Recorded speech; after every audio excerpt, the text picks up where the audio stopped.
Delaware football is on the air from beautiful and historic Brown Field in Manchester, Iowa.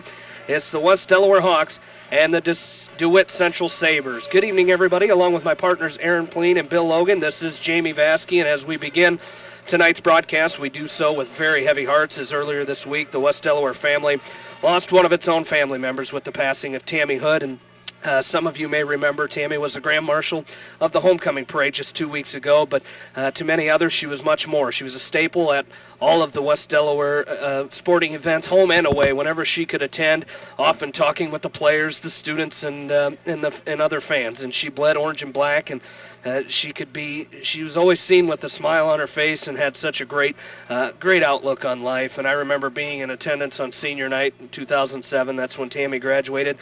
She got the chance to get into the game with about 15 seconds left, and she went to the corner, she took a pass and threw that three-pointer up, and it was kind of a moment made only for movies. You know, that ball went in, and she acted like it was supposed to, and she holds the three-point percentage record at West Delaware with 100% accuracy with that one-for-one.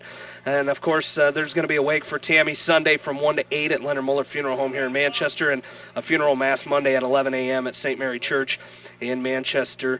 Bill, you've been around here longer than I have, but I tell you what, we've seen Tammy. We've seen Tammy around everywhere, you and I both, and Aaron has seen her in his short time here. She was if you were around Tammy, you just made your day a lot better. Well, I don't know if I've ever been to a West Delaware game where I didn't get a high five from her. Yeah, absolutely. Our condolences certainly go out to the Hood, Offerman, and Kent families, her parents, Dee and Ben Kent, and, of course, Daryl Hood. Tammy will be greatly missed, and the world could definitely use a lot more people like her. And we rest in peace, Tammy, as we will take a break and come back. You're listening to West Delaware football from KMCH Sports. Welcome back into Brown Field. Jamie Vasky, Aaron Pleen, and Bill Logan with you here as we're going to lose Bill for a few minutes, as Swish and I mentioned in our pregame segment. Bill Logan is this week's honorary captain, as Bill is a 1974 graduate of West Delaware. He's been a salesman at Smitty's for the last 23 years. He's been involved with the Booster Club since 1990. He's been with the football program for 35 years. He was on the chain gang for 17, stats for the last 18. He's been with KMCH since 1997. Doing sideline reports, color commentating, and play-by-play for basketball, baseball, and softball. He says many thanks to his wife Sue for allowing him to be so involved with high school athletics. And in a perfect world, there would be 52 weeks of Friday Night Lights. And I tell you what, he thanks Sue, but she thanks him too, because she just wants to get him out of the house every Friday night for high school football. As Bill heads out there.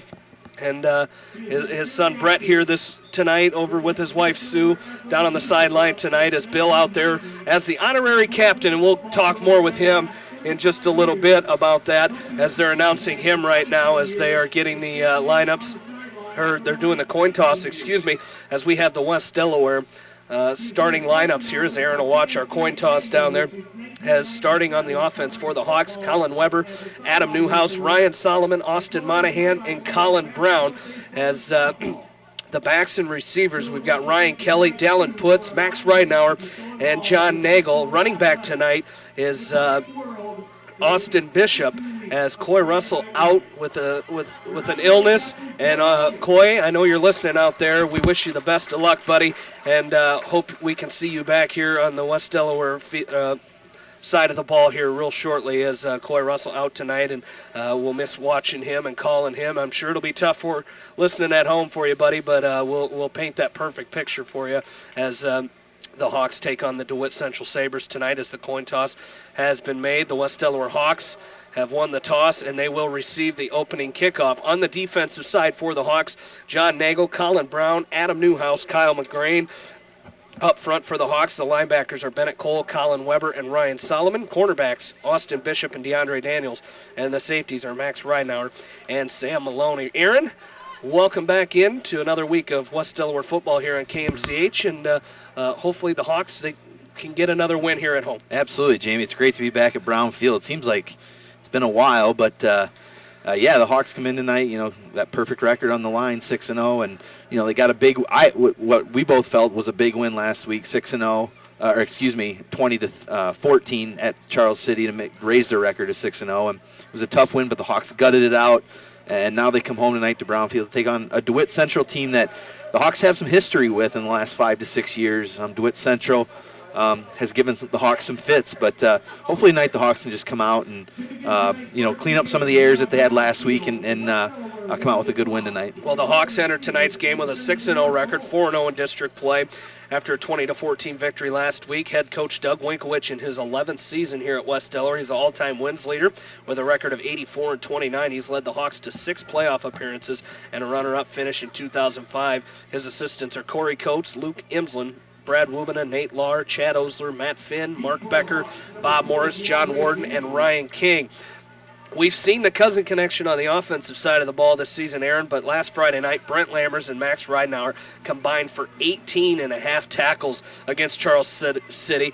And then you throw the Cole brothers in there. Drew and Bennett racked up 14 on the night, so a good week on the defensive side for the Hawks last week. Central DeWitt, they entered tonight's game 3-3 overall, 1-3 in district play. They lost to Solon last week, 54-14. Head coach Mike Miller in his 3rd season here at DeWitt Central. He's 15-13. He's taken them to the playoffs both of his first 2 seasons as the kick is away. Kicking off for the Sabres is Keegan Lass. It's going to be taken by DeAndre Daniels inside his 10-yard line. He cuts out to the left side. He's got some room. He's going to go up the middle. He's got one man to beat. That's the kicker. He crosses midfield. Nobody's going to catch him. DeAndre Daniels, 98 yards for the touchdown on the kick return. He's getting some love out there by the younger kids over in the far end zone, but DeAndre Daniels, what a run back and what a way to start this game. And Aaron, you and I talked about this in the pregame. You talked to your buddy from Cedar Rapids, Xavier. He said when they played Central DeWitt, they ran the opening kickoff back, and it kind of just deflated the Sabres. Hopefully for the Hawks, we have the same result here tonight. Yeah, absolutely. And just credit to DeAndre and that special teams unit, Janie, of opening up a hole.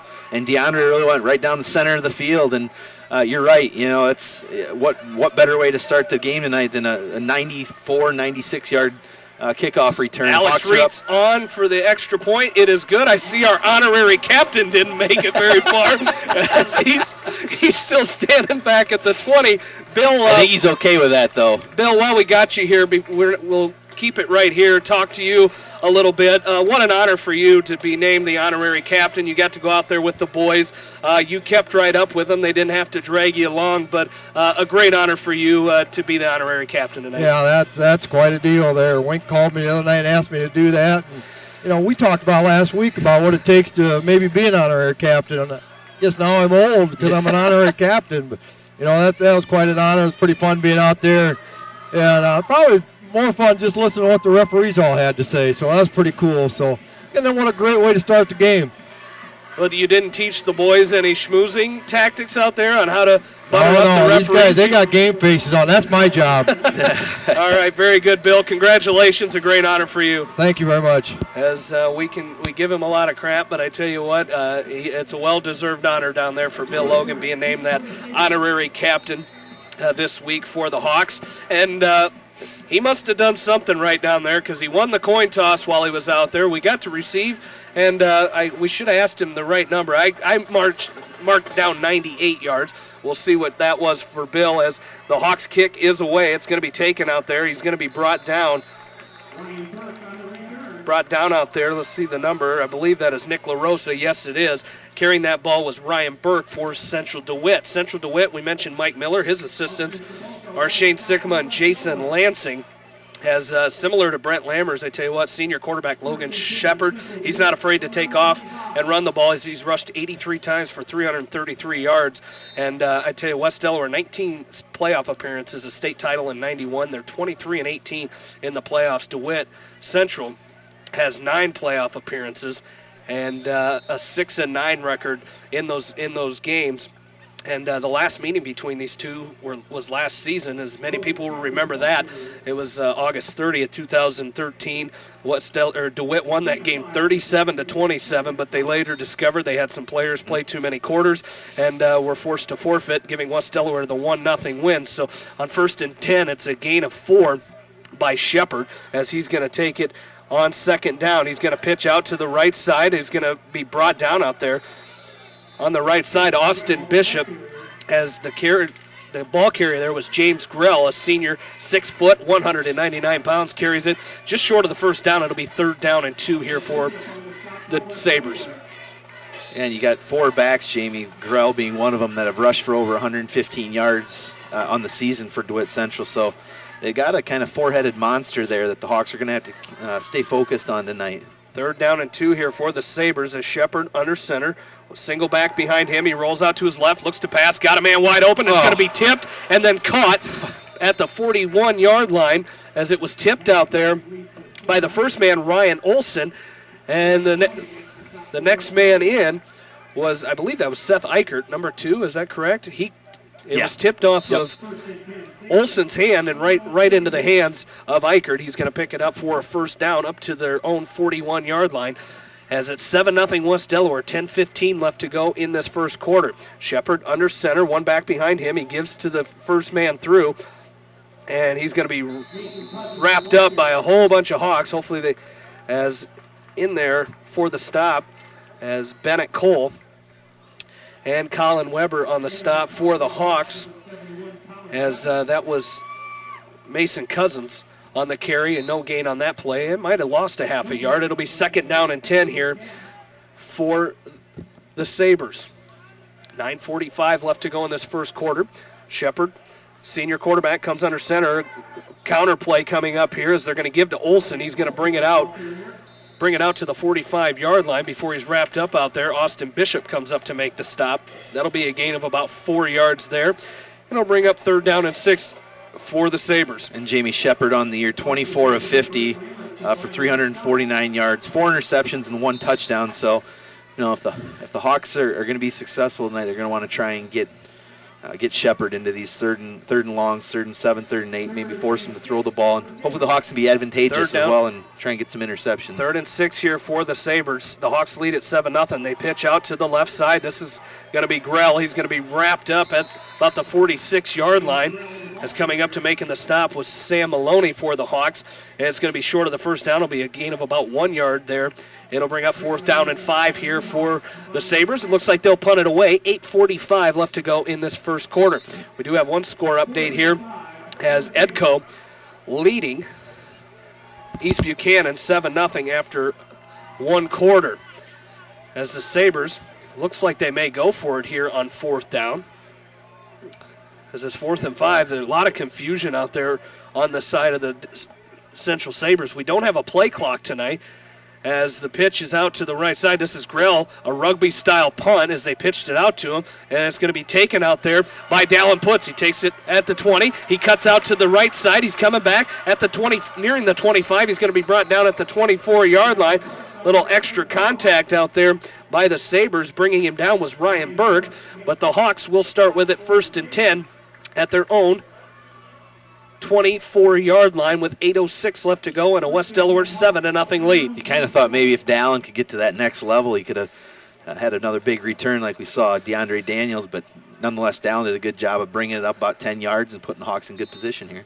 So 1st and 10 for the Hawks, their first offensive play of the game as shotgun formation beside Lammers is Bishop. Bishop fumbles the first snap he gets back at about the line of scrimmage. He might have lost a yard on that as it wasn't a clean handoff there, but Bishop will recover. And it'll be a loss of 1. It'll bring up 2nd down and 11 here for the Hawks. So now Lammers will stand alone, shotgun formation, empty backfield here for the Hawks. As it's 2nd and 11. Lammers to pass on 2nd down. He's going to roll out to his right. Needs to get rid of it. Throws the ball downfield. He's got a man wide open. It's Dallin Putz. He's going to catch it at the 41-yard line as he was standing there waiting. No one within 5 yards of him. James Grell came up and finally run him up about the same time he caught it, put a hit on puts, but it's going to be good for a first down. 1st and 10 West Delaware at their own 41-yard line. From our vantage point, Jamie, I thought Brent was just trying to throw it out of bounds, and I saw the ball kind of floating parallel to the sideline. Down was in the right place at the right time, so great job there by Lammers of creating something out of nothing. So pistol formation here for the Hawks. Bishop behind Lammers.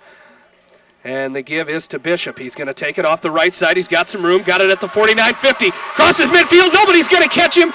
Austin Bishop from 59 yards out scores the Hawk touchdown. He got up the sideline and had a lot of green ahead of him, and he goes in for the Hawk touchdown. It's 13-0 with 7:20 left to go in this first quarter. Wow, just a great job he followed his blocks on at the initial line of scrimmage, and then once he got to the sideline here, Jamie, he was gone. No one was going to get him. That was a burst of speed there. So now Reitz on to attempt the extra point here. It's 13-0, West Delaware leading. As Reitz out of the hold of Owen Ward. The kick is up. It's left. No good. It's 13-0 West Delaware. 7:20 left to go first quarter. We will take a break and come back. You're listening to West Delaware football from KMCH Sports. Along with in-studio producer Paul Glaza, Jamie Vaskey, Aaron Pleen, and Bill Logan back with you here as the West Delaware Hawks lead at 13-0.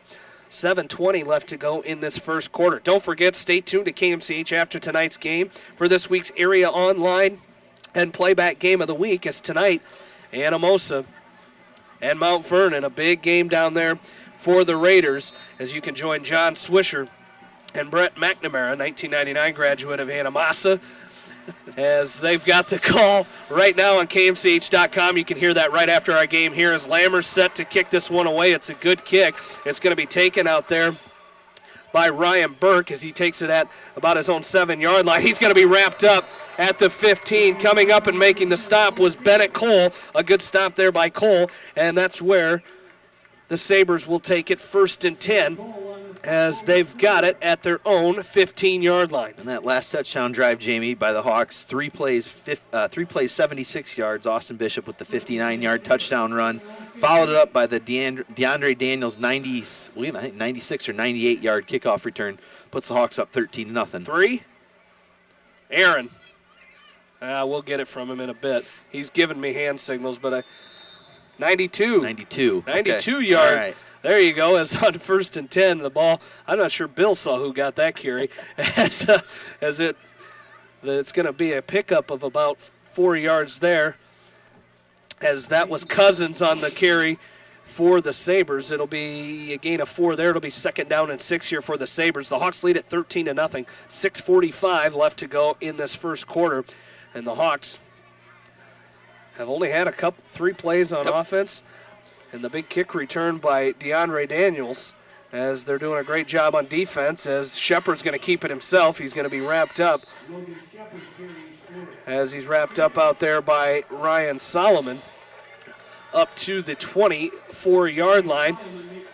It'll be a gain of 5 there. It'll bring up 3rd down and 1 here for the Sabres as they go from our right to our left. All white uniforms, white tops with purple numbers, white pants, and purple helmets. The Hawks in their home uniforms, kind of a grayish top with black numbers and black pants as they're going to give it.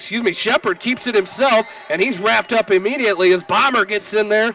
Adam Newhouse comes up and drops Shepard in the backfield, and that's going to be a loss of 3 on that play. It'll bring up 4th down and 4 here for the Sabres, and they'll punt it away here. Bomber did a good job there not being fooled by the misdirection. He just focused in on the ball and hammered Shepard right as soon as he got past the line of scrimmage. So great job there by Bomber and this defense, once again forcing a 3 and out. As now they're going to pitch back, and I feel like this is just they pitch back to Grell once again, and he kind of runs around. He starts out at a receiver position, kind of runs like he's running a reverse, gets the ball and kicks it away. You'd be scared to pitch it out like that to your punter, but they do it, and he's going to punt it, and it's going to go out of bounds at the West Delaware 35-yard line, and that's where the Hawks will start 1st and 10. So the last offensive series here for the Hawks was 3 plays and a cloud of dust by Austin Bishop.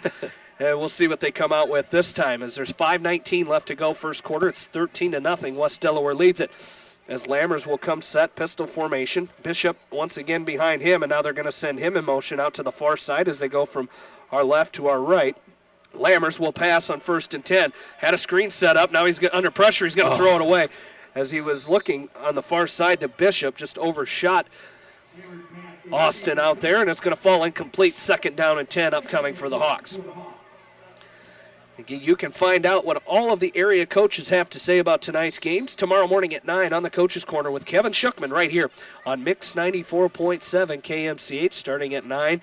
And following that, of course, we'll have Hawkeye football for you, but Kevin Shookman tomorrow morning at 9 on the Coaches Corner. Has some confusion for the Hawks here as Lammers pistol formation, but standing next to him is John Nagel. They're going to give to Bishop again. He gets to the right side, puts his head down, and he's going to pick up about 6 yards there up to the 42-yard line. And it'll bring up 3rd down and about 4 there for the Hawks. There is a penalty marker on the near side of the field here. As our referee comes over to make the call, it's going to be illegal procedure against the Hawks. That'll back them up. It'll bring up 2nd down and 15 here for West Delaware. They lead at 13-0, 5:05 left to go in this first quarter.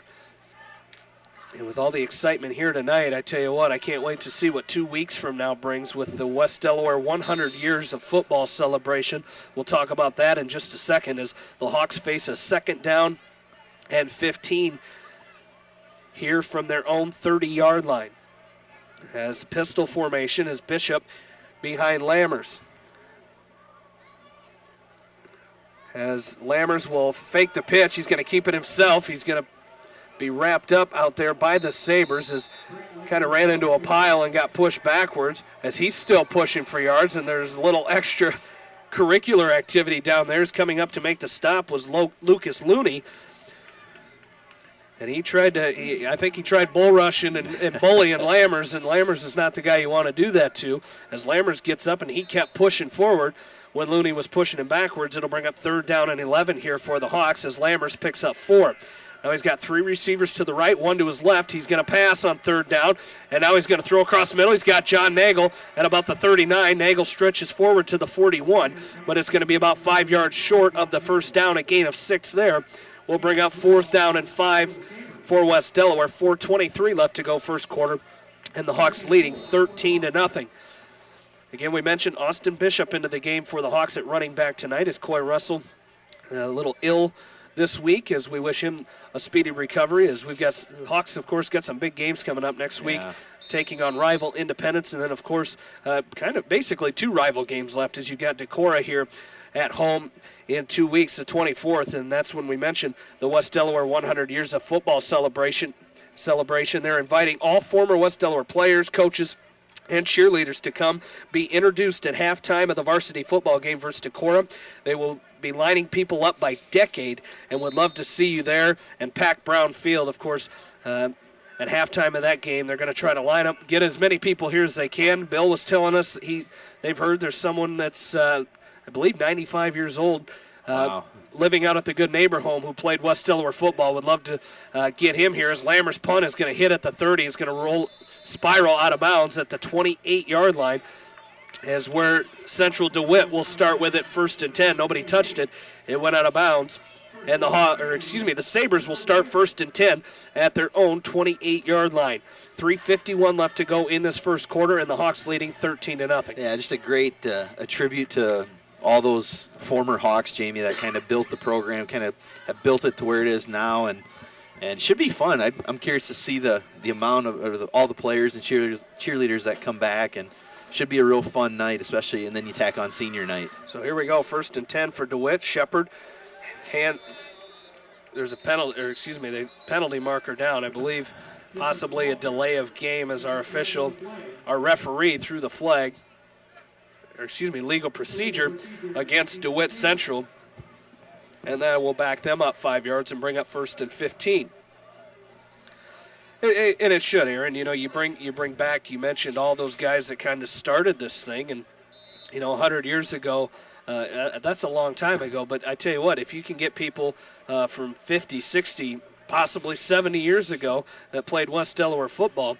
That'd be quite an honor, as we're going to throw downfield, and it's almost picked off as it was tipped out there by Brent Lammers. Tipped it up twice, actually, but it still just about made it to the hands of Garrett Jacobs, who was the intended receiver on that play. It was short. Lammers tipped it, and it just about got to Jacobs, but it falls incomplete. It'll bring second down and 15 here for the Sabres. 3:44 left to go first quarter, and a 13-0 West Delaware lead. And if that lands in Jacobs' hands, he's got nothing but green ahead of him. So great play there by Brent, though, to kind of bat the ball up and prevent the reception. Shepard comes set. He's going to roll out to his right, fakes the handoff, throws downfield, overshoots everybody as he threw it 15 yards over the intended receiver as he was looking for Jacobs once again. That's going to fall incomplete. It'll bring up third down and 15. Halftime scores, Edco leading 14-0 over East Buchanan. So the Vikings with a 14-0 halftime lead, as we'll check some other scores here in just a little bit if we get a break. As we're nearing the end of the quarter, 3:38 left to go, and the Sabres coming up here on a third down and 15 as Shepard comes set. As he's going to roll out to his right. He looks to pass, throws downfield, and it's going to be incomplete. They're going to throw a penalty marker on that. I'm not sure that ball was catchable, as Max Ridenour was the Hawk in the vicinity, as that pass was intended for Seth Eichert. As Eichert went down, Max definitely pushed him, but I'm not sure if that ball was catchable out there is my thoughts on that. Yeah. But they are going to get the Hawks for a pass interference penalty. I'll tell you what, Jamie, I didn't see who it was, but somebody laid a hit on Shepard just as he released it. He that's one of those hits that will come in handy down later in the game when they're putting pressure on him again. So our officials talking with the Central DeWitt sideline. As we do have a score from Anamosa. That game is in Anamosa tonight, correct? I should check that out real quick. Right here. It is at Anamosa. Yep.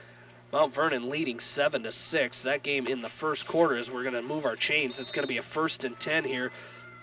1st and 10 for Central DeWitt as they move it up to their own 36-37 yard line. As Shepard comes set, he sends a man in motion. That's Grell. He's going to hand off to the first man through. That's Cousins. He's going to be wrapped up out there by Ryan Solomon.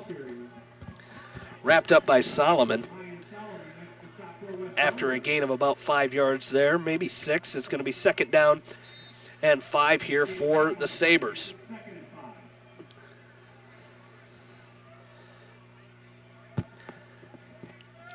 As they huddle up here, they finally break the huddle. They're going to send a man in. They're going to send one out. A lot of substitutions going on here for the Sabres as they've got some confusion there. The man who just came in was Gage Fuller. Not sure where he's supposed to be right now, but the Hawks line up on defense. Quick pass across the middle. Got a man out there. Falls incomplete. Ryan Solomon on the coverage there for the Hawks. Sam Maloney right in the vicinity too, as that was intended for Eckert. And it's going to bring up third down and 5 here for the Sabres. Yeah, Shepard just tried to fit that one in there to Eicher, like you said, Jamie. And as soon as that ball got to him, there was 2 Hawks there ready just to sandwich him. So great job by this Hawk defense of kind of picking up after that penalty and forcing DeWitt Central into another precarious third and 5 here. Third down and 5. Upcoming is Shepard under center, one man directly behind him. That's Cousins. Shepard's going to keep it himself, and he's going to be wrapped up behind the line of scrimmage as Brent Lammers sniffed that one out, and he's going to drop Shepard at the line of scrimmage. It'll bring up 4th down and 5 here for the Sabres. 2:31 left to go in this first quarter, and the Hawks leading 13-0. Of course, the 92-yard kickoff return by DeAndre Daniels and the 59-yard touchdown run from Austin Bishop has the Hawks up 13-0, and a missed extra point on there as well. So now we're going to see a more generic punt formation here as the Sabres will punt it away. That's Shepard. A booming punt is going to be taken by Putz at his own 15-yard line. He gets to the outside, cuts back at the 20, and that's where he's going to be wrapped up as a ankle tackle there by Ryan Burke. is going to drop puts, and the Hawks will start 1st and 10 at their own 20-yard line. First and 10 Hawks from their own 21. So 1st and 10 for West Delaware. 2 minutes remain here in this first quarter. For a quarter that started so quickly, it's kind of slowed down to a snail's pace here. As it's 1st and 10, the Hawks will come set, shotgun formation. Next to Lammers is Austin Bishop. Here on the near side of the field, the lone receiver is John Nagel. As they send a man in motion, and we're going to get a penalty marker. Or the whistles blow anyway. It is a penalty marker. It's going to be illegal procedure against the Hawks. So back the Hawks up 5 yards. It'll bring up 1st and 15. As we mentioned, Mount Vernon leading Anamosa 7-6 down in Anamosa. North Lynn leading Easton Valley 6-0. That game in the first quarter. Let's get some other updated scores for you here. Edco leading East Buchanan. We mentioned that one 14-0. That game at halftime as we cut back to action here. 1st and 15 for the Hawks. Lammers looks to pass. He's going to throw it deep. He's got a man out there. It's going to fall incomplete as over the shoulders of Dallin Putz. Dallin was running one way and had to turn the other way at the last second, and it's going to fall incomplete. It'll bring up 2nd down and 15 for West Delaware. Yeah, beautiful throw by Brent there. He unfortunately just threw it over the wrong shoulder in the direction that Dallin was running. But Dallin did have his man beat by a couple steps. Just unfortunately the ball was thrown in the wrong direction. But 2nd down and 15, 1:53 left to go in this first quarter. Lammers, quick pass out to the right side. It's going to fall incomplete as he had a man out there. That was Ryan Kelly. As he had it and dropped it, as it's going to fall incomplete, it'll bring up 3rd and 15 as the Hawks have it back at their own 16-yard line with 1:47 left to go first quarter and a 13-0 Hawk lead. So we'll see what the Hawks do here. As these last 2 drives, they had to punt it away on their last series, and they're facing a 3rd and long here as Lammers looks to pass on 3rd and 15. Now he's going to roll to his right, looking downfield. He's going to fire it downfield. Got John Nagel at the 50. And it's going to fall incomplete as he threw it at about the 45-yard line of Central DeWitt. Nagel couldn't get up and get that one as he just overthrew him, and it'll bring up 4th and 15 as, again, it kind of looked like Lammers was throwing that ball away, but he throws it downfield, throwing a jump ball to his big wide receiver out there, John Nagel, 6'6", 228 pounds. He couldn't come up with it, and it'll bring up 4th down for the Hawks, 1:37 left to go first quarter. As now we've got whistles, and that is going to be a DeWitt Central timeout. We'll take one as well and come back. You're listening to West Delaware football from KMCH Sports. Back here at Brown Field, the Hawks will punt it away. 1:35 left to go first quarter. Lammers' punt is going to be taken at about the 40-yard line by Grell. He's going to take it up, run out of bounds by Austin Monahan right at midfield. And that's where the Sabres will start with it, 1st and 10. You know, Bill, it's much warmer than it was last week down there. It's about the same as up here, but I tell you what, I just got a text message from my dad over on the Chain Gang saying it's cold out here. He should have been up to Charles City last week is what I'm thinking. I can't believe he said that. This is football weather. Yeah, absolutely, as it's 1st and 10 for the Sabres. Shepard under center. He's going to hand off to Grell up the middle, and he's going to be brought down out there. As coming up to make the stop for the Hawks was Drew Cole after a big gain by Grell. It was Grell on the carry. As he's going to pick up about 7 yards there, and he'll bring up 2nd down and 3 for DeWitt Central. As they cross into West Delaware territory down to the Hawk 42-yard line. As the Sabres come set, Logan Shepard under center again. He's going to give the handoff again to Grell, and he's going to run up the middle. Going to cross down into the West Delaware 34-yard line where he's brought down by Ryan Solomon, but it's going to be a DeWitt Central 1st down. So the running game getting going here for the Sabres is that it's kind of like a triple option type deal. They've got many options. The Shepard either hands off to the first man through, he keeps it himself, or he's got someone coming around the end for another option.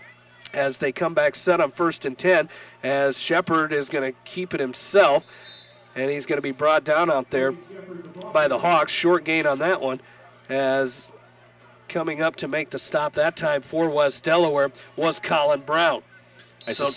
Sorry, Jamie. I suspect that Shepard's, when the ball is snapped back to him, I'm assuming he's probably trying to read one of the defensive ends, which direction he's coming, and then that determines whether or not he hands it off, keeps it, whatever the case may be. So having a little success on this drive. As they're going to pitch out this time, it's Grell. He's going to cut back up the middle, and he's going to be brought down, as Colin Brown is going to bring him down at the 35-yard line.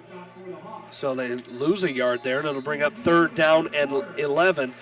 As you were talking about the option there by Shepard, that last play, it actually looked like he was having to wrestle it back from his running back because he didn't want to give it off. But that's going to do it for our first quarter. West Delaware leads at 13-0. We'll take a break and come back for the start of the second. You're listening to West Delaware football on Mix 94.7 KMCH. And we're back to Brown Field. We talked about the Iowa Hawkeyes tomorrow, as tonight we will make our predictions. Coming off of a 3-game winning streak, Mr. Jamie Vasky looks to retain his place at the top, as we'll make our predictions at the end of the night. I feel like I'm going to be bombarded by predictions tonight, and I'm not liking it, as we're back to action here. Hawks lead 13-0. I don't think you can have two guys moving at the same time.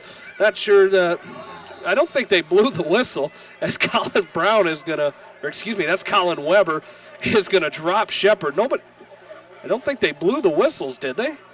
I didn't hear anything. I saw the flags fly, but I didn't see any whistles. No, they did not blow any whistles, so that's why the coaches down there yelled tackle him, so that's why he took the tackle. Now we're going to decline the penalty, and they got to take the loss. The Sabres thought, because of the penalty, that the play was dead, as they all stopped, and Colin Weber came up and laid a hit on Logan Shepard and drops him back at the West Delaware 44-yard line. So it'll be 4th and from Dundee away here for the Sabres, and they will punt it away. The Hawks lead at 13-0, as again the Hawkeyes, they take on Indiana tomorrow. The Sabres they will punt it away. That punt formation confuses me, as it's going to bounce at the 12, and that's going to go into the end zone for a touchback. The Hawkeyes will take on Indiana, the Hoosiers, tomorrow at 11 a.m. You can catch the game right here on KMCH, as the pregame will start in progress after the coach's corner with Kevin Shookman. And then, of course, that 11 o'clock, 11:01 kick from Iowa City, Kinnick Stadium tomorrow. The three of us will be there cheering on the Hawkeyes. Of course, we'll make our predictions tonight, and it should be another good game. Aaron will probably have Bill doing somersaults by the end of the game when he hears his prediction. But the Hawks will take over 1st and 10 from their own 20. 11:50 left to go second quarter, and we got a penalty marker down again. As we've seen a lot of them so far, it's going to be a legal procedure on the Hawks. I'd like to know what the Hawks are doing down there, that they've had all these illegal procedure penalties, as it seems like it's been a few of them. The Hawks will come set again, pistol formation, 3 receivers to the right for Lammers, 1 to his left, as behind him is Austin Bishop. As Lammers will keep it himself, he goes off to the right side. He's got some room. He's got it at the 25, crosses the 30, up to the 31-yard line. Logan Shepard's going to bring him down, but a nice run there by Brett Lammers, and that's good for a West Delaware first down. Yeah, Brett's got those high knees when he runs. It's hard to bring him down. He's always keeping his legs turned, a lot like Coy and Austin Bishop tonight. They keep those legs turning, and so it's hard to bring these guys down, and Brent just showed that right there. 1st and 10, a gain of 12 there for Lammers, as the Hawks have it at their own 32. Lammers will keep it himself once again. He's got it at the 40, 45, 50. Couple men chasing him, but he's going to cross down into the 30, be brought down at the 22-yard line, as bringing Lammers down was James Grell. Had to dive towards Brent's legs, but he brings him down, and the Hawks cross into DeWitt territory. A huge run by Lammers up to the, down to the Sabre 21-yard line, and that's where they'll have it 1st and 10 with 11:20 left to go in this second quarter and a 13-0 lead for West Delaware. Nice run there by Lammers as they get the next play in from Coach Winkowicz.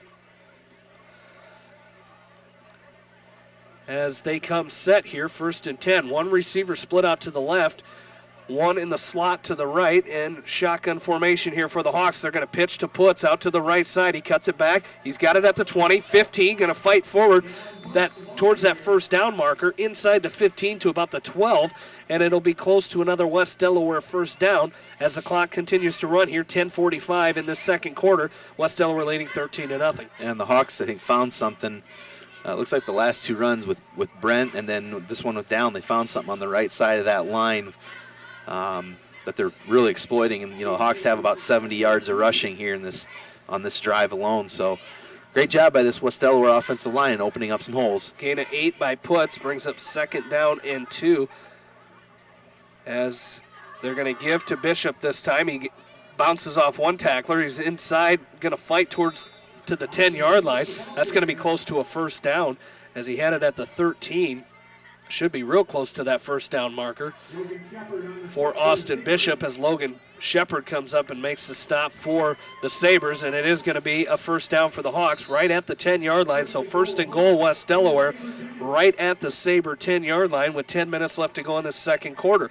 So the Hawks looking to punch it in here as Lammers will come set, shotgun formation. Next to him is Austin Bishop. The fake to Bishop. Lammers keeps it himself. He runs in, 10-yard touchdown run by Brett Lammers. He goes in almost untouched. Somebody might have got a fingertip on him, but that's it as he goes in from 10 yards out, and the Hawks lead it 19-0 here. Well, pretty efficient drive there, Jamie. All done on the ground between Lammers and then a little bit by Dallin Putz there and Bishop. But Brent Lammers was the main key in that one. He had about 70 yards rushing. Great job again by that offensive line, just opening up a gaping hole there. And Brent saw it and scampered in for the 10-yard run. Alex Reed's on to attempt the extra point now for West Delaware. Ryan Solomon to snap. Owen Ward to hold. Reed's kick is up, and I believe it is good. It is 20-0. West Delaware leads it. 9:32 left to go in this first half. A good drive by the Hawks, and with that, we'll take a break and come back. You're listening to West Delaware football on Eastern Iowa Sports Station, next 94.7 KMCH. Along with in-studio producer Paul Glaza, Jamie Vaskey, Aaron Pleen, and Bill Logan back with you here as the Hawks lead at 20-0. Brent Lammers' kick goes into the end zone as it was picked up out there by Burke. He ran into the end zone, and the Hawks will start the Sabres will start 1st and 10 from their own 20-yard line. And that last touchdown drive, Jamie, by the Hawks, 5 plays, 80 yards, took 2 minutes and 18 seconds off the clock. Brent Lammers did the heavy lifting on that drive. About 70 yards rushing, but the 10-yard touchdown run puts the Hawks up 20-0. Shepard comes set. He's going to option out to the left. He'll keep it himself. He's going to bring it up to about the 25-yard line. A big hit out there. And it's coming up to make that hit for the Hawks was Colin Weber. A gain of 4 there. He'll bring up 2nd down and 6 here as the gain of 4 there by Shepard. As the Hawks leading at 20-0 here. 9:13 left to go in this second quarter, and the Sabres will come set once again. As they send one man out to the right side, this is Eckert. The only receiver split out here for the Sabres as they're going to pitch out to the left side. I believe this is Grell on the carry as he's going to get back to the 25 for no gain. That was Cousins on the carry for the Sabres. I believe it's Bennett Cole on the stop for the Hawks. It'll bring up 3rd down and 6. And they're going to give him right at the 25, so 3rd and 5 here. Upcoming for the Sabres. 8:35 left to go in this second quarter. So we'll see what the Sabres do here. We've seen them run the ball a lot here lately, Aaron. We'll see if they go back to the air. As Shepard will come set, he's going to fake the pitch. He rolls out to his right, throws downfield. He's got a man out there, tipped up in the air, and a huge hit by DeAndre Daniels after that ball went up.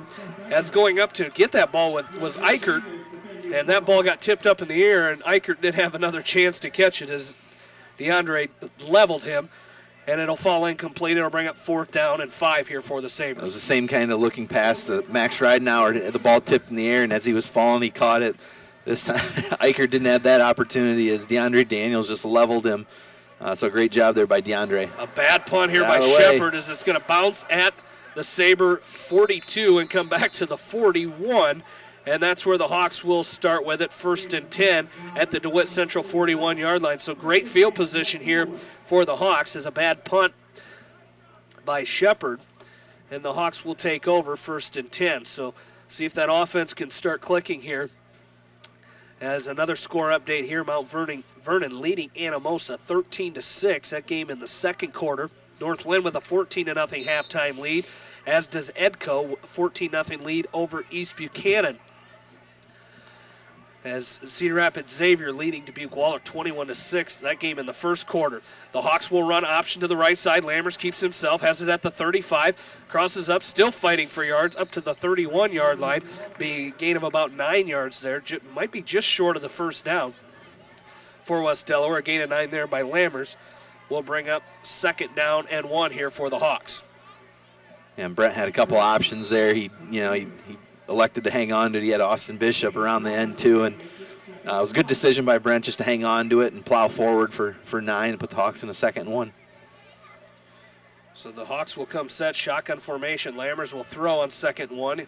He's under pressure. He's rolling to his right. He has to get rid of it. Throws downfield. Got a man wide open. He drops incomplete as he was looking for Putz. It was just short. Putz had to kind of reach a little low because he came back for it, but it falls incomplete. They'll bring up 3rd down and 1 here for the Hawks. A good job there by Brent to buy himself a little time. He's just rolling out to his right towards the far sideline, and he bought himself about 5-10 extra seconds there. And Dallin did pop open. The ball was just underthrown a little bit, but nonetheless, the Hawks are in a 3rd and 1 here, so hopefully pick up the 1st down or more and keep the drive alive. As they're going to come set, shotgun formation, trips receivers to the left for Lammers, 1 to his right, and he's going to keep it himself. He's going to put his head down at the 25, still putting his head down and running people over down inside the 20 to the 18-yard line as he's finally going to be brought down and now staring down. A little stare down there from Brent Lammers to Garrett Jacobs as Jacobs tried to come up and make the stop on Lammers. Lammers kind of stared him down there, but it'll be 1st and 10 Hawks at the DeWitt Central 18-yard line. 7 minutes left to go in this first half. A quick pass out to Max Ridenauer. He's got it at the 15, cuts back at the 10, inside the 10, down near the 6-yard line, right around the 5 for Max Ridenauer. Just a wide receiver screen pass there. Had good blocks there, did Ridenauer. And it's going to be another West Delaware 1st down as it'll be 1st and goal at the 5-yard line for West Delaware as Owen Ward checks into the game here for the Hawks. 6:50 left to go second quarter, and the Hawks leading 20-0. Lammers comes set. Shotgun formation next to him is Bishop. They're going to run to the right side. Lammers keeps it himself. He cuts back at the 2 into the end zone as he runs over James Grell in for the Hawk touchdown from 6 yards out. Brent Lammers, is that his 2nd rushing touchdown of the night? It is, and the Hawks go up 26-0. So another good drive there by West Delaware. Results in a touchdown and has 26-0 as Alex Reitz will be on to attempt the extra point. Out of the hold of Owen Ward, Ryan Solomon, the long snapper. As we've got a penalty marker down, and it's going to be against the Hawks, illegal procedure. As the Sabres were coming up, the defenders for DeWitt Central, they were coming up and kind of faking, jumping at the line, and I think one of the Hawks bit and moved a little early, so we'll back it up, and Reitz will now kick it from the 15-yard line. So a 25-yard extra point here for Alex Reitz will be upcoming here as there's 6:39 left to go in this second quarter.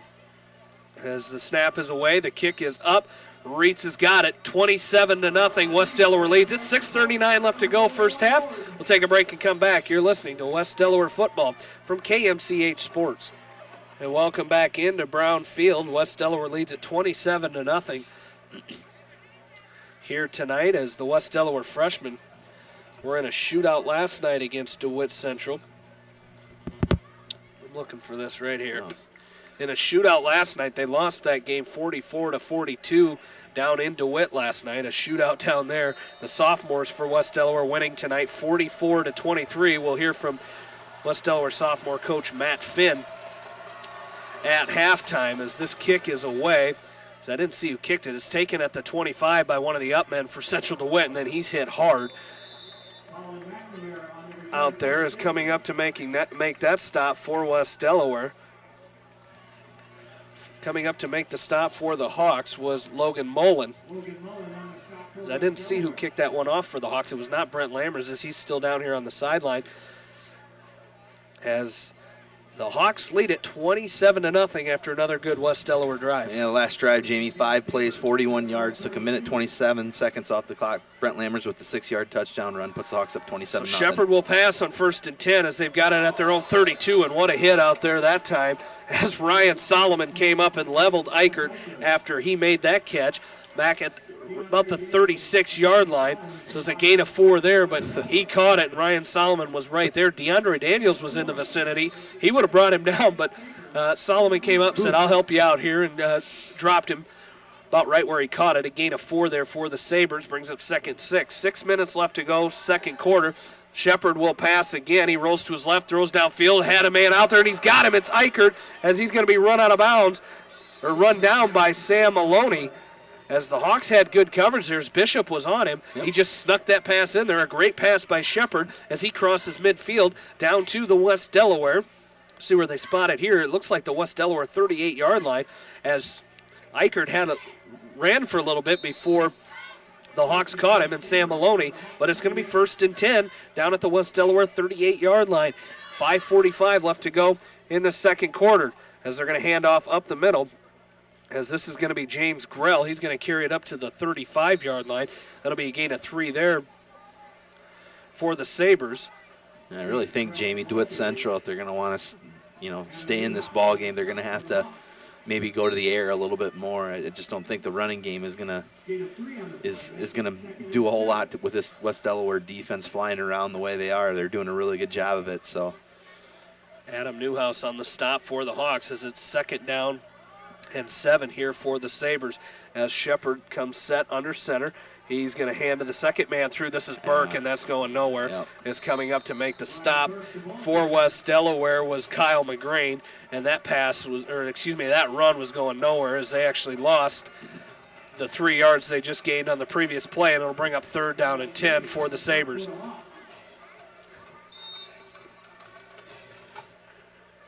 So 3rd and 10 upcoming for DeWitt Central. 4:40 left to go in this second quarter. It's 27-0, West Delaware leading as Shepherd comes set under center. We'll see if they pass it here on 3rd and 10. He drops back. He's going to throw down the middle of the field. He's got a man out there. What a catch as Sam Maloney was there on the coverage. But again, Shepherd squeezes that one in there into the big hands of Jordan Cornelius. 6'4", 204 pounds. Cornelius catches this one, and he's got it down to the West Delaware 13-yard line. A great catch, and had he not stumbled, he would have went in for the DeWitt touchdown. But Maloney had good coverage. Again, Shepherd just threaded the needle, and it's going to be a 1st and 10 here for the Sabres as they're going to give to the first man through. This is going to be Grell. He's going to be brought down. Austin Bishop comes over and finally brings him down with the help of Sam Maloney at the 10-yard line. That'll be a gain of 3 there. It'll be 2nd down and 7 for DeWitt Central. 4 minutes left to go in this second quarter. Well, Jamie, we look at some of the receivers that Shepherd has to throw to. Seth Eichert, 6'4". Grell's 6 foot. He's got some big receivers to throw to, so if he can, if he finds a rhythm, he might be able to continue completing some passes with this. Hawk defense has just done a fantastic job tonight, and hopefully they can continue it right here. As Eichert, he leads. Ooh. As that pass was intended again. Ryan Solomon is upset with himself. He knew he had an interception there as it was intended for Cornelius again. But I tell you what, Eichert's 197 receiving yards leads that district. Yep. So he throws a good ball. He gets it to his receivers as he does a lot of passing. Again, their rushing yards aren't real high. I mean, their leading rusher was 353, I believe. Somewhere in there is what their leading rusher was, and Mason Cousins. But DeWitt Central will call a timeout, and we will do the same. They have one remaining. 3:35 left to go, second quarter. West Delaware leading 27-0. We'll take a break and come back. You're listening to West Delaware football from KMCH Sports. West Delaware leading 27-0. 3:35 left to go. DeWitt Central coming out of a timeout here as they have 3rd down and 7 for the Sabres. From the West Delaware 10-yard line, as now the Sabres will huddle up. Again, play clock not working tonight, as one of them was, the other one was not, so they had to opt for none of them tonight. As Shepard will pass, he throws it out there. Nice catch out there by Grell. It's going to be good for a first down. Down to the West Delaware 2-yard line. Ryan Solomon is going to bring Grell out of bounds right after he caught it, but it's going to be a first and goal here for the Sabres. And I tell you what, there was a lot of pressure in the face of Logan Shepard there. He got it out to James Grell. Grell kind of tipped it himself, but he came up with it. It'll be first and goal, DeWitt Central from the West Delaware 2-yard line as Shepard comes set under center, one man behind him in the backfield. This is Grell. Ryan Burke in the slot as Shepard's going to keep it himself as Bomber came up and had a nice hit, kind of pushed him forward as they're going to call this down as not Ryan Solomon, Colin Brown came out of that pile with the ball, but it's going to be short of the goal line as Shepard looked like he was going to hand off, but he kept it himself as Adam Newhouse exploded that play. Thought maybe they were pushing Shepard forward, but he gets it to the 1-yard line. It'll be second and goal from the 1-yard line for DeWitt Central. As clock continues to run here, just under 3 minutes left to go. West Delaware leading 27-0. Shepard comes set. He's going to hand off up the middle. This is going to be Grell. He goes in for the touchdown. And the DeWitt Central Sabres are on the board. It's 27-6. West Delaware leading.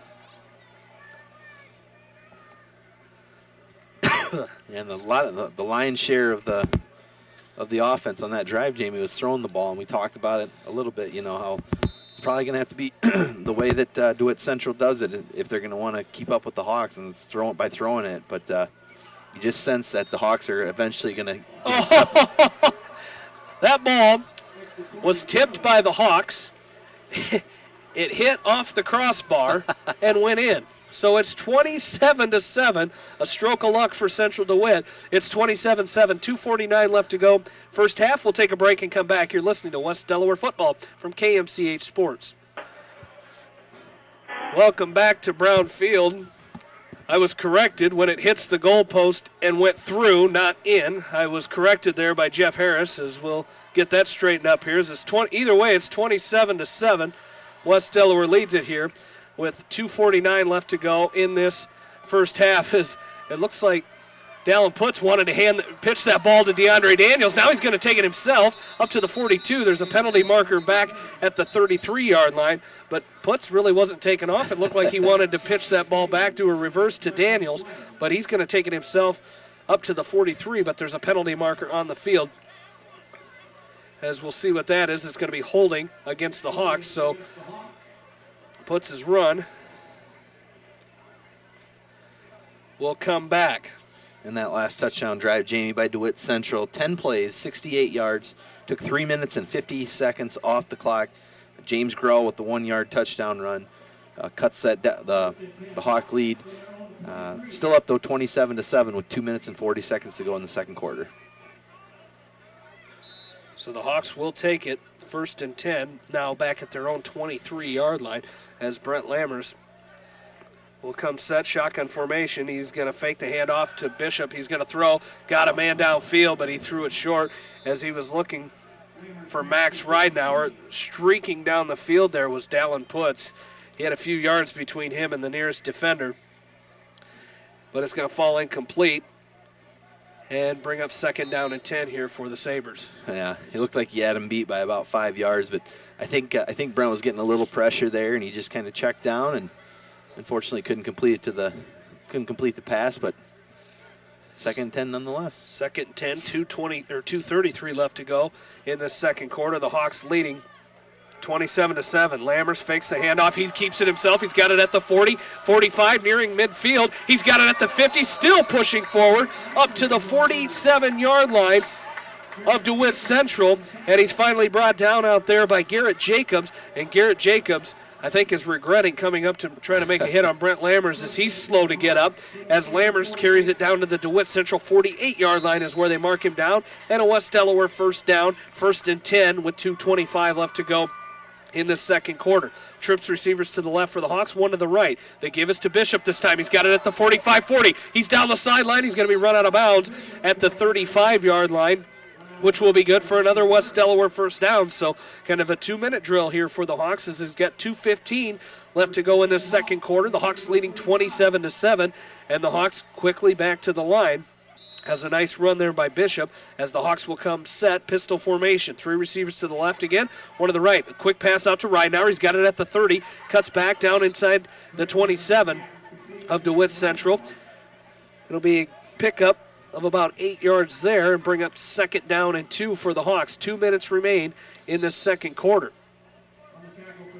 So this quick offense for the Hawks has been working on this series as a nice run by Brent Lammers, another nice run by Austin Bishop, and now the Hawks go into the air attack with 1:45 left to go in the second quarter. As they give him 7, it'll be second down and 3. They give us to Bishop again. He's got it at the 25, still pushing forward down inside nearing the 20-yard line. They'll mark him down at the 21, but that'll be good for a West Delaware first down. The clock will stop. West Delaware still has all 3 timeouts. DeWitt Central with just 1. 27-7. The Hawks have it 1st and 10 at the DeWitt 21. Lammers comes set. He's going to throw a quick pass again to Ridenauer. He cuts back at the 20, 15, inside the 15 down to the 14. As a nice little quick step there by Ridenauer as he caught that pass. Looked like he was faked to go in and went outside as there was a defender there. And it's going to pick up 7 yards on that play and bring up 2nd down and 3. 1:10 remaining in this second quarter. Now Lammers shotgun formation. We are going to get a timeout by Central DeWitt with 1:04 left to go in this first half. As don't forget, volleyball fans, we've got more action for you coming up next week, as it was a busy week of volleyball action here on KMCH. As Tuesday night, the Hawks hosted Beckman at the Seedorf Gymnasium, won that 3-0. And then, of course, last night, the big victory down in Solon. The Hawks taking 3-1 against the Spartans. An outstanding performance by the 2nd-ranked West Delaware Hawks. Again, that's Class 4A, the West Delaware Hawks. They will be at the West Side Invitational tomorrow, Cedar Rapids, Jefferson. Of course, volleyball coverage next week as they have the pink out night next week against Mount Vernon. I always want to say Mount Vernon. I don't know. Mount Vernon in the Seedorf Gymnasium, as they will have that game for you right here on KMCH with John Swisher and Joan Salo, starting at about 7:30. Of course, a great week of action here for the cross-country teams as they hosted the West Delaware Invitational out at Hartridge. We'll get to those results in just a minute after we come back to action here. 2nd down and 3 for the Hawks after the DeWitt Central timeout. They have used all their timeouts now. As Lammers will give the ball to Bishop. He's got it at the 15, 10, 5. He will walk into the end zone for the Hawk touchdown. Austin Bishop, his 2nd rushing touchdown of the night, puts the Hawks up 33-7 with 58 seconds left to go in the second quarter. And once Austin broke free from the defender and just scampered to the right side, he had a clear pass. So great job there of kind of turning on the speed there, turning the corner, and putting the Hawks up now 33-7 pending the extra point. And Alex Reitz on to attempt the extra point for the Hawks as the snap is away. The hold is good. Alex Reitz's extra point is good. The Hawks lead at 34-7 with 58 seconds left to go. We mentioned the West Delaware boys and girls cross-country teams at Hartridge earlier this week. The West Delaware girls finished in 7th place in that meet. Top individuals for the Hawks on varsity, Jana Utter was 11th with a time of 15 minutes and 50 seconds. Caitlin Pauls in 20th with 16 minutes 11 seconds. Hannah Gaffney, the senior for the Hawks, in 49th was 17:25. Ellen Mattice, 17:38. That was good for 54th place. Macy Klein, the sophomore, 69th place with a time of 17:59. Addison Schrader, the senior, 78th with 18:16. Jamie Glanz, the sophomore, 89th place with 18:45. The West Delaware boys finished in 10th place at the West Delaware Invitational. As for the boys, Logan Riley finished in 33rd with a time of 18:08. Brady Carroll, 49th place with a time of 18:38. Noah Crumpton, 55th place, 18:44. Christian Sneeders, 67th place, 19 minutes even. 70th place was Ty Cassett, the senior for West Delaware, 19:05. Jacob Vandermeer, was 78th with 19:17, and Isaac Johnson was 101st with a time of 20:14. As the kick by the Hawks, Kyle McGrain kicking off for the Hawks is going to be downed, as the DeWitt Central player down there, it was muffed and he had to fall on it, and then he's down right where he picked it up, down at the DeWitt 15-yard line, Called to 16 with 56 seconds left to go, and the Hawks leading 34-7. And that touchdown drive, Jamie, 7 plays, 77 yards, took 1 minute and 49 seconds off the clock. Austin Bishop with the 14-yard touchdown run. With the extra point, puts the Hawks up now 34-7 with 56 seconds to go in the second quarter. So the Sabres will come set here, 1st and 10 from their own 16-yard line. Shepard comes set. He's going to fake the handoff, keep it himself. He's going to be run out of bounds at about the 20-yard line. A gain of 4. Ryan Solomon on the stop for West Delaware. As a gain of 4 will bring up 2nd down and 6 with 40 seconds remaining here in the second quarter. Again, DeWitt Central, a big play here. They got to hurry up because they've burned all their first half timeouts here. Not in too much of a hurry. They are not, as 25 seconds remain as Shepard will come back to the line. He's got one receiver split out to the far side of the field as they're going to send a man in motion. Shepard will pass. He throws down the middle. That's going to be deflected and then knocked to the ground, as that pass was intended for Eichert out there, Seth Eichert. He tipped it, and Austin Bishop just about came up with an interception there, but it falls incomplete. It'll be 3rd down and 6 here for the Sabres. 12 seconds remaining in the second quarter, and the Hawks leading 34-7. So, the Hawks come out here. They will kick off to start the second half, but if they get the ball back, run down and score, we'll have our be really close to that 35-point rule. As currently sitting at 27. As a quick pass here by the Sabres is going to be caught out there by Grell. He's going to be run down at the 23 by Max Ridenauer, and that's going to be short of the first down. I'm not sure, as West Delaware takes a timeout here with 4 seconds remaining. So it looks like the Hawks want to try to return a punt here maybe, as they call timeout with 4 seconds remaining in this first half, as it's going to be 4th down and about 4 here for the Sabres.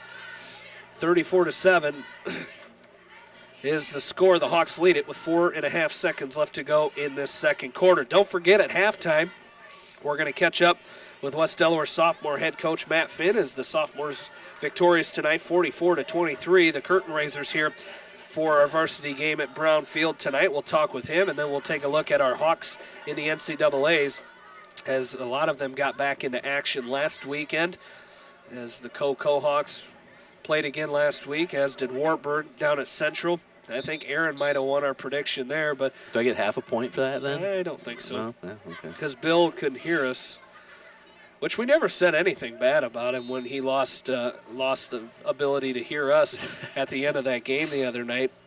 But he was not able to make a prediction, so they're going to pitch out here are the Sabres. Grell is going to keep it himself, and that's going to do it. He's going to be run down just about at the 25-yard line. Would have been close to a first down, but that's going to do it for our first half of play. West Delaware leads it 34-7. We'll take a break. We'll come back and talk to Coach Finn. We will do our Hawks in the NCAA segment and get a scoreboard update for you here and bring you back for the start of this second half. You're listening to West Delaware football from KMCH Sports. Welcome back into halftime here. West Delaware and Central DeWitt going at it here. The second to last home game here for the Hawks, and joining me here at halftime is West Delaware sophomore head coach Matt Finn, and a big win for the sophomores tonight, 44-23 the final score. And Coach, I've wanted to touch on this for a few weeks. I was waiting to get you back here at halftime, but you guys, you have a squad here who had 2 wins last season, and you guys are sitting at 5-2. And you've won 4 in a row. So this is a very much improved team, and it's great to see these guys getting better each week out. Yeah, it's a lot of fun to coach these guys too. And I'll put it all in, and they've believed in the process the whole way. It was a tough season for them last year, and they lost some close games. They stayed in the weight room, they kept believing, and now they turned the corner. So it's nothing magical. They knew this was going to happen, and they anticipated this. And some of the games haven't even been close now. So they've really come a long way, and it's been fun to watch them grow up. Absolutely. It certainly has, especially now. It's fun to beat teams that beat you the year before, and they've definitely done that with that 5-2 record now. A great game tonight against Central DeWitt. Anytime you get a big win, 44-23, a lot of things went well. And you guys, in that first quarter, it didn't go well. I think you had 3 or 4 turnovers right in a row, and you just couldn't get anything going. But right there near the start of the second quarter, you guys were up 14-7. So it was a good effort to come back and overcome that adversity. And again, I think that speaks to their maturity again. They understand that we just got to hang tight. We'll score. We know we're going to score. We've been putting up quite a few points in games. So it was getting frustrating, absolutely. But the defense did a great job. They kept that 7 points on the board, and then it was nice we could get ahead of them, and then we breathe a little bit. And from there, it was just kind of keep doing our thing and slowly start chipping away at them. And the end result was great in our favor. Absolutely. I was looking at some stats tonight on the offensive side of the ball. Rushing tonight, you guys had 362 total rushing yards, 57 passing yards, but Grant Morris had one of those career nights, 194 total yards, and he had some big runs in there where he just busted through and got to the outside with some help from some key blocks out there on the outside and did a great job. But that's just a testament again to those kids maturing and getting out there and making those blocks where last year they weren't. Absolutely. And what's great about these guys is they're really smart. And so they communicate really well with me between series and even during series. I can stop them pre-play and say, oh, check to a different play, and they totally get it. So it is a credit to up front. Grant does run the ball really hard, and we're so happy to have him back there. But that line up front, Caleb Zeezer is such a leader for this team. And the way he calls the plays for me sometimes. He's saying, hey, 54 is there, and we just hit it and hit it and hit it. And good for Grant to know it's going to be there and trust it and take it all the way. That was awesome. Well, Coach, 5-2. You've got 3 games left, and got 2 games left, excuse me. And best of luck to you guys, and thanks for joining us. Hey, thanks a lot, Jamie. West Delaware sophomore head coach Matt Finn here at halftime. We'll take a break and come back. You're listening to West Delaware football on Mix 94.7 KMCH. Welcome back in to Brown Field as West Delaware leads it here at halftime, 34-7. Taking a look at our Hawks in the NCAA segment as we start off with the University of Iowa. We'll talk about that game later as the Hawkeyes hosting Indiana for homecoming tomorrow in Iowa City. The Hawkeyes 4-1 taking on Indiana. We'll make our predictions for that. Love to see that name behind them predictions. Jamie, 3 weeks in a row. Is hard to talk with your mic down, isn't it, buddy boy? I like to keep it that way with you and Bill. I like being in control. The Cyclones, again, they will play tomorrow as they have homecoming as well in Ames as they will take on Toledo. That is a 2:30 kickoff. Mentioned that Iowa game is a 11 o'clock kickoff. As the Cyclones 1-4 after a tough loss to Oklahoma State last week, 37-20. Controversial call in the first half. I agree. That was kind of after looking at review, I don't know how they called it a touchdown, but nonetheless, the Cyclones lost 37-20 against Oklahoma State down in Stillwater. They will face Toledo in homecoming tomorrow in Ames, 2:30. The UNI Panthers were lost last week to Indiana State, a tough one, 20-19, the final score of that one. Adam Reth did not play in that ball game. On the season, he has 7 total tackles, 4 tackles for loss. Again, Reth, a 2013 graduate from West Delaware. Down at Coe College, Sam Lahr, 2012 graduate of West Delaware. Against Lawrence College, the Cohawks were victorious 36-10, so Aaron's alma mater, the Dewhawks, falling to Coe last week 36-10. That makes Coe's record 2-2 on the season, 1-0 in Iowa Conference play. Sam Lahr in that game had 22 carries for 110 yards and a touchdown, 2 receptions for 11 yards. On the season, Sam has 82 carries for 423 yards and 6 touchdowns, 14 receptions, 153 yards and a touchdown. The Wartburg Knights defeated Central College last week in Pella, 35-10. Let's go back as Coe will host Wartburg. We'll talk about that as they will host Wartburg tomorrow. We'll get to that here as Wartburg defeated Central College last weekend 35-14. That makes their record 4-0, 1-0 in Iowa Conference play. In that game, Brandon Domeyer, 17 carries, 102 yards and 2 touchdowns. 65 carries, 335 yards and 5 touchdowns on the season for Domeyer. Michael Bolke, 5 for 5 last week on extra points. On the season, he's 2 for 4 in field goals, 18 for 20 on extra points. Again, they will travel to Cedar Rapids tomorrow to take on Coe, a big rivalry game there between Coe and Wartburg tomorrow. Upper Iowa Peacocks have two 2012 grads of West Delaware, Trey McTaggart and Cole Stephen, and of course a 2014 graduate, Cameron McCrow from West Delaware. Last weekend, McTaggart had 5 receptions for 48 yards. On the season now, he has 13 receptions, 112 yards, and a touchdown. Cole Stevens had 4 tackles, one of those for loss last week, in a 31-25 Upper Iowa win against Augustana College. The Peacocks are now 5-0 on the season. Cole Stevens, 24 total tackles on the season, 1 tackle for loss. They will be in Marshall, Minnesota tomorrow to take on Southwest Minnesota State University, a 6 o'clock kickoff for the Peacocks tomorrow. And the Grandview Vikings were victorious last week, 41-37, a barn burner against St. Xavier University at homecoming. 41-37, raised their record to 4-1. Jack Curley, a 2013 graduate, and Brandon Becker, a 2011 graduate of West Delaware, playing for Grandview. They will host Olivet Nazarene University tomorrow in Des Moines, a 1 o'clock kickoff. And Timmy Tutton and the Ellsworth Community College team were off last week. Tomorrow they will be at Fort Scott Community College. So Timmy Tutton at Ellsworth, they will have a bye week tomorrow. It's 34-7 here. West Delaware leads it. We're at halftime. We'll bring you back for the start of this second half. Right after this, you're listening to West Delaware football from KMCH Sports. Welcome back in to Brown Field here as the West Delaware Hawks lead at 34-7 over the DeWitt Central Sabres. Some other scores for you from around the area. Edco leading 21-0 after 3 quarters against East Buchanan. At halftime, North Lynn was leading Easton Valley 14-0. Halftime score, Mount Vernon leading Anamosa 16-6. Take a look, find some of our other area schools here. As in district number 3, Decorah leading Crestwood 21-6. That was a halftime score between the Vikings and the Cadets. Halftime, Cedar Rapids Xavier leading Dubuque Wahlert 28-6, the score in that one. Of course, Edco up 21-0. We just mentioned that one. As we will keep scrolling down here, you know, Aaron, I like the way they used to do it when they would divide this up in classes. Now they've kind of just got them all bunched together. Independence was leading Charles City 13-0 in the first quarter. A good score, as that's a big game for the Independence Mustangs tonight if they want to continue and try to get into the playoffs in this district. A big game for them against Charles City tonight.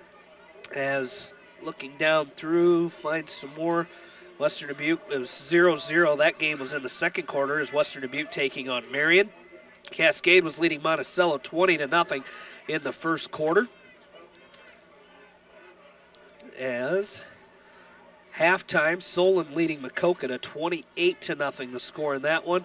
Still no score update from Maquoketa Valley and Starmont, as it's Starmont's homecoming tonight. Waverly Shell Rock leading Shellsburg 6-0. That was a first quarter score. And that is all the area scores we have for you right now. Is down on the sideline for some stats is Bill Logan. He has emerged from the West Delaware locker room here. And Bill, 34-7. The Hawks have really at times been able to do whatever they want against this DeWitt Central team, but there's times where it doesn't look as good as it should on the offensive side of the ball. Yeah, they got started a little slow that first quarter there a little bit. A couple mistakes in the offensive line with a little procedures, little motion type of stuff, and just not clicking. And sometimes I think, well, we don't have our main back there. Things are a little different back there, type of thing, and just trying to get the timing and everything down. But, I tell you what, that drive right before the half, less than a minute, and they went to field, and as he talked about in halftime, that's the tempo that he wants, and man, that was a thing of beauty, that drive. And offensively, the Hawks put up over 200 yards just in that second quarter. They're sitting at 290 in the first half, 239 rushing. Brent Lammers, 136 on 8 carries. Bishop, 95 on 6 carries. So, getting the job done and a testament to the offensive line. They had kind of a tough week. They did a really, really good in the first half. 51 yards passing. A night of passing out to the wing. And I tell you what, that's going to open up that 8 in the box stuff, because if you want to put 8 in the box, we'll just throw it out and let Max Ridenauer get us 7-8 yards, So, great job of offense that first half. Defensively, man, you just can't say enough about Coach Coates and what he's doing with these kids. Their quarterback's their leading rusher on the year. He's got 9 carries for 3 yards, and a couple of times he's been hit very, very hard.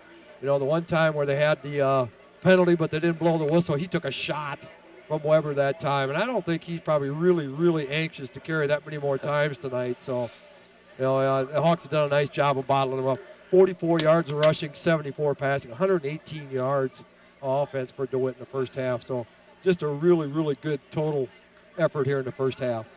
It looks like behind you, Max and Brent are having a longest throw competition.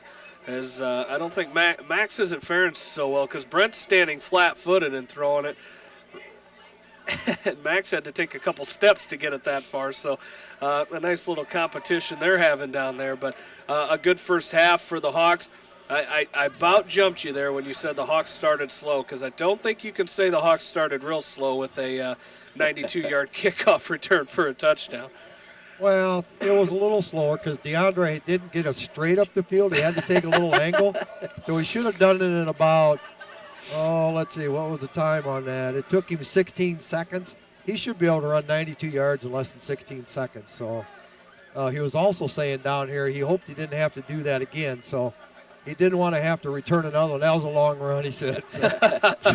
So he was pretty happy down here on the sideline. Absolutely. As again, we gave credit to you on that one. You got the opening kick off the coin flip out there, and got us a touchdown right off the bat. They might be calling you back for second helpings there, Bill. The weird part is the visitors always get to call the coin flip. So you had nothing to do with it. Everybody out there was going to let me call it. Even the referees. He looked at me and he goes, "Do you want to call it?" And I says, "Nick, no, these are the captains, let them call." So they were all looking around.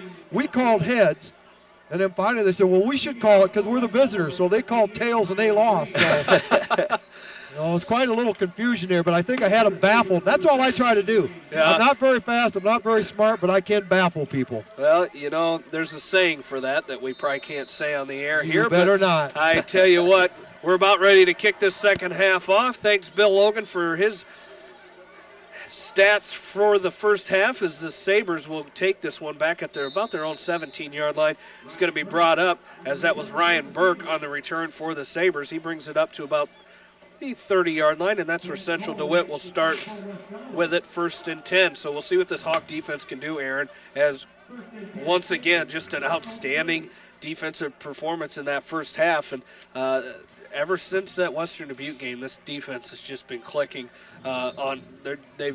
they've been unstoppable. Well, pretty much, and it's been fun to watch it progress. And now is the time of the year where they're starting to get, you start thinking about playoffs, and hopefully they can continue it. Shepard is going to keep it himself here. He's got some room, being chased by some Hawks, as he's going to pick up enough for the first down as he crosses the 40 up to about the 43 before he's brought down out there by Brent Lammers. So a nice run there by Logan Shepard to start this second half for the Sabres, and that's what they need. They need to get some momentum going on their side and try to start getting into West Delaware territory. Well, and the last possession that they had, before the end of the half, the last full possession, they did piece something together there, 10-play drive. that resulted in a touchdown. So it looked like they were starting to get something going. As Shepard will pass on 1st and 10. He's got a man out there. That's going to be caught out there by Eichert. As Sam Maloney was on the coverage, as Eichert had to go down, dive for that catch. He's going to bring it up. Going to be brought down at the 47-yard line. So a gain of 4 there will bring up 2nd down and 6 for the Sabres. So we've seen that they've been able to pass here in this ball game. They've gone back to that running game a time or two, and that's where they've gotten themselves in trouble. As Shepard rolls out to his left, he's going to pass, throws downfield, got a man wide open. It's Eichert again, and he's going to cross midfield down to the West Delaware 43, 44-yard line.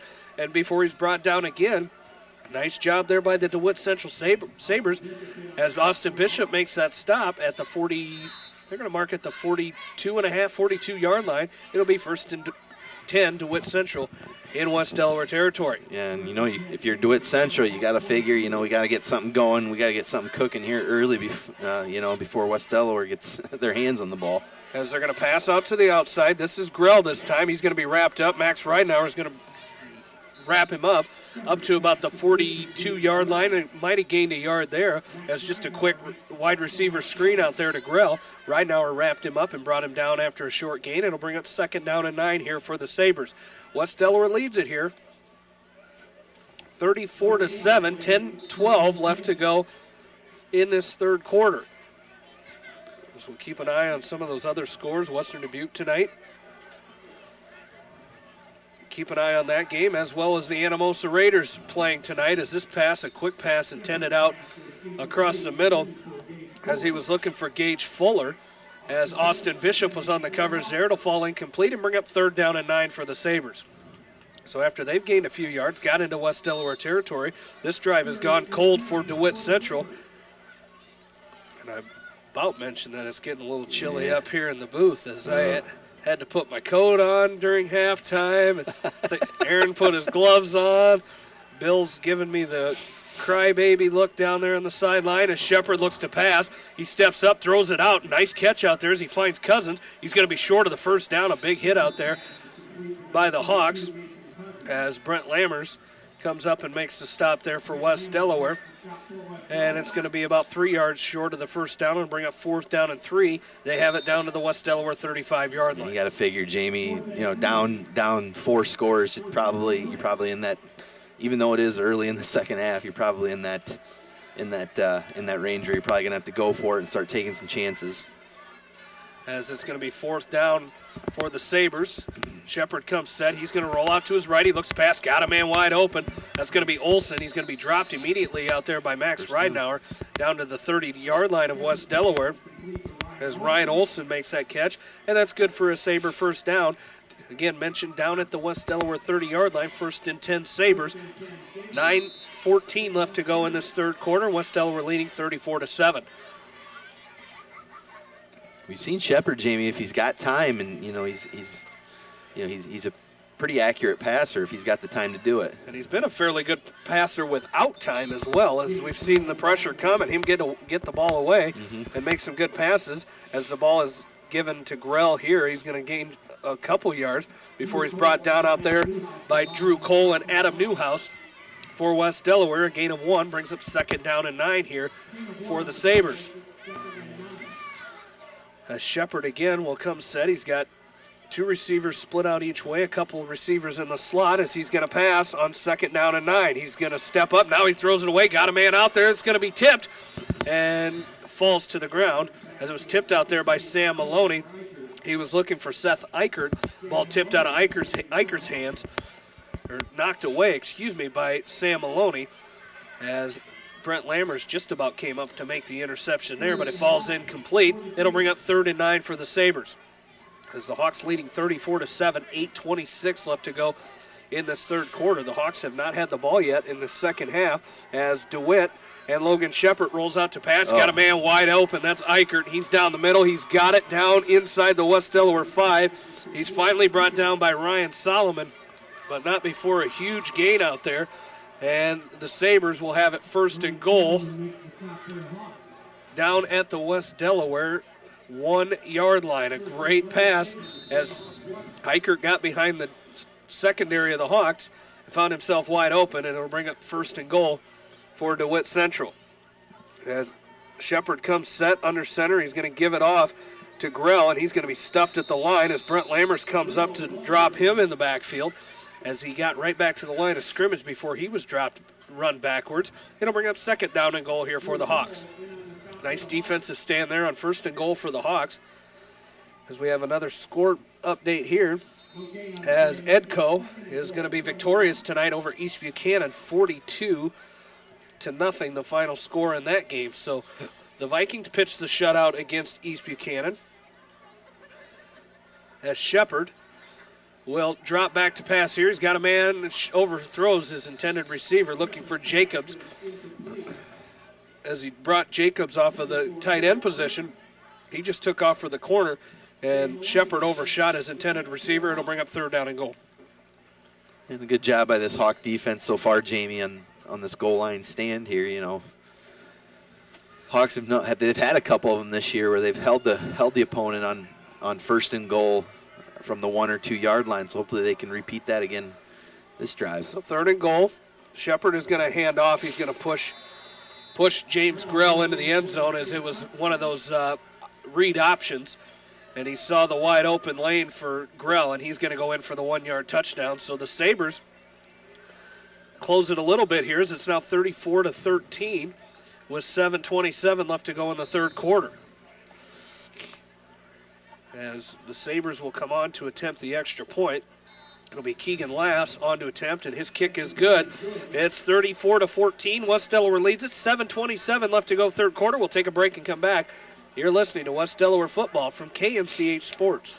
An onside kick for Central DeWitt, and they recover it as the Hawks got a finger on it, but they couldn't come up with it, and Central DeWitt recovers the onside kick, and they will take it 1st and 10 at the West Delaware 49-yard line. So Central DeWitt picking up some momentum here as they trail 34-14 with 7:24 left to go in this 3rd quarter.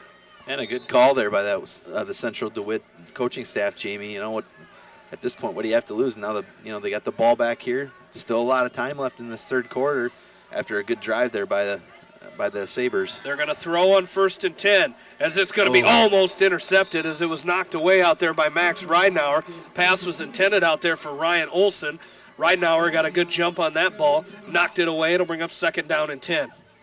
So that Central DeWitt drive, a good drive it 13. Is 13 plays. 70 yards. It's hard to read in the pencil, isn't it? I know. 13 plays, 70 yards.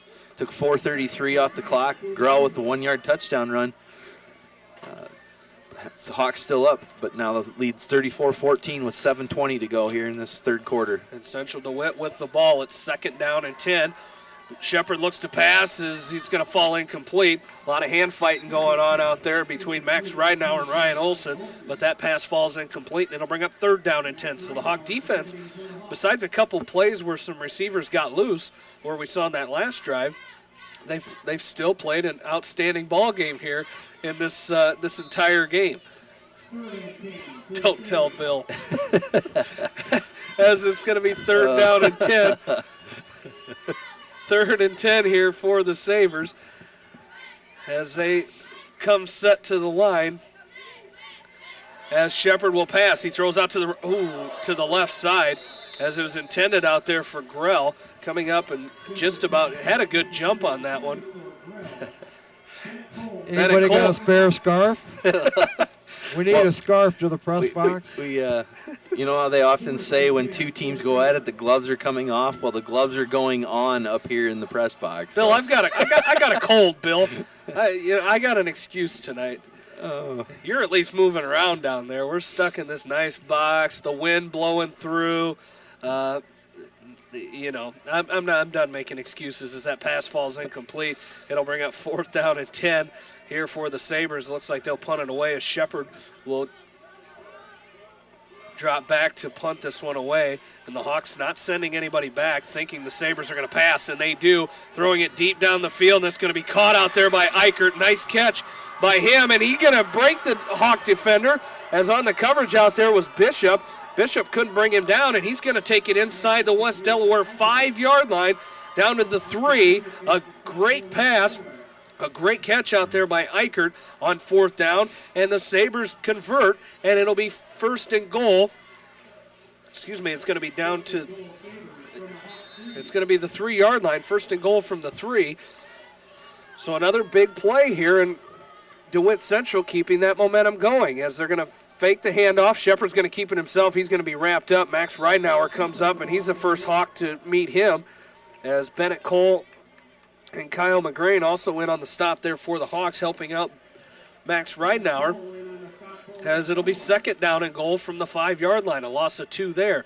2nd down and goal. 6:30 left to go in this 3rd quarter, and the Hawks lead at 34-14. So we saw DeWitt Central. They went down and scored that touchdown. They got the onside kick, and now they're about looking to punch it in again. As Shepard will pass. He rolls to his right. He throws. He's got a man out there. What a catch. Great catch out there as it was tipped and then caught in the end zone by Jordan Cornelius, the big tight end. And that's going to be good for a DeWitt Central touchdown, as it's now, it should be 34-20. There we go. 34-20, West Delaware leading here.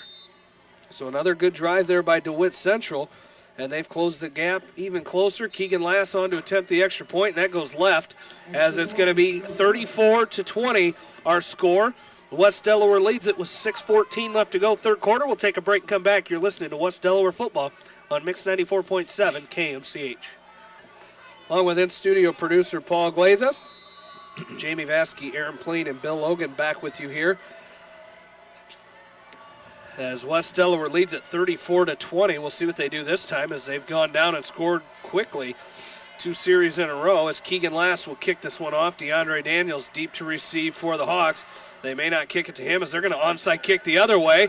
And that one is going to be, I believe the Hawks might have got on that one, as it may have went out of bounds, but I think the Hawks got on it anyway, as recovering that ball for West Delaware that time was Austin Sabalka. So the Hawks will regain possession here, as they'll start 1st and 10 at their own 40. See where they mark it, about the 43-yard line. And Jamie, that last touchdown drive for DeWitt Central, 6 plays, 49 yards after the onside kick, took 1 minute and 13 seconds off the clock. Shepard with the 5-yard touchdown pass to Jordan Cornelius. Did miss the extra point, so the Hawks are still up, but the gap has been cut in half. Hawks up 34-20 with 6:09 to go here in the 3rd quarter. 1st and 10, West Delaware. They have it at their own 43-yard line, as Brett Lammers and this Hawk offense go back to work here. Shotgun formation. 3 receivers to the right, 1 split out here wide to the left. Lammers looks to pass on 1st and 10. He's going to go deep. He's looking down the field, and he's going to overshoot the intended receivers. He was looking for Trent Curley down there on that far sideline. That pass falls incomplete. It'll bring up 2nd down and 10 here for West Delaware. On the coverage there for the Sabres was Gage Fuller, as it'll be 2nd down and 10. West Delaware, they have it at their own 43-yard line. They lead at 43-20. 6 minutes remain here in this 3rd quarter, as the Hawks will come set, shotgun formation, as Lammers gets set for the snap, and he's going to run it himself up the middle. He's going to bring it near midfield up to about the 49-yard line before he's brought down, as coming up and making that stop for DeWitt Central's was Lucas Looney, as it'll be a gain of 6 there and bring up 3rd down and 4 here for West Delaware, as they have it at their own 49-yard line. Looking to cross midfield with 5 minutes and 40 seconds left in this 3rd quarter. So DeWitt Central has played well in this 2nd half. They came out, they had a long drive, 13 plays, went down the field and scored, got an onside kick, and nearly got another one. But the Hawks recovered, and now Lammers will pass on 3rd down and 4. He completes to the near side. That's Ridenour. He cuts across down inside the 40 to the DeWitt Central 38-yard line. A nice catch and run there by Max Ridenour, as he caught it at about the 50-yard line and cut back up the middle and brings it down to the DeWitt 38-yard line. It'll be 1st and 10 West Delaware. 5:15 remains here in this 3rd quarter, and the Hawks lead at 34-20. Shotgun formation for the Hawks. The give is to Bishop. He goes off to the left side. He's got it at the 35-30, pushes forward inside the 30 down to the 27-yard line. That's going to be close to another West Delaware 1st down, as they stop the clock. And are they going to measure this one, or Side judge here is going to call our official or our referee over, and he's going to give it a first down. A gain of 10 there by Austin Bishop. It'll be 1st and 10 West Delaware, as they have it at the DeWitt 27-yard line. So a good drive here for the Hawks, as they had it 2nd down and 10. They had a 3rd down and 4, and a nice pass to Ridenauer and a big run there by Bishop. Now Lammers is going to keep it himself. He's got it at the 25, gets outside. Nearing the 20-yard line, he's going to be brought down at about the 21-yard line before he's brought down out there by Jacobs. Garrett Jacobs, the senior linebacker, as that's going to be a gain of about 7 yards there. It'll bring up 2nd down and 3 here for the Hawks with 4:33 remaining in this 3rd quarter. Hawks leading 34-20. Lammers comes set, shotgun formation. 3 receivers to his left, 1 split out to the right. Ridenauer goes in motion. Illegal procedure upcoming for the Hawks as somebody moved. Somebody moved, and it'll back the Hawks up 5 yards, bring up 2nd down and 8. This is a type of drive that you kind of were hoping the Hawks would come back with after the 2 DeWitt Central touchdown drives. You know, you really were hoping that the Hawks would kind of answer, and so far so good. Hopefully you can keep this rolling here and throw a touchdown up there. So 2nd down and 8 here as Lammers comes set, shotgun formation. As they send Ridenauer in motion, they fake the handoff to him. Lammers keeps himself. He's got it at the 20, inside the 20, down to the 14. As Lammers fights forward, and that's going to be good for another West Delaware first down. So Brett Lammers on 2nd down and 8 goes up to the 14, about a gain of 12 there.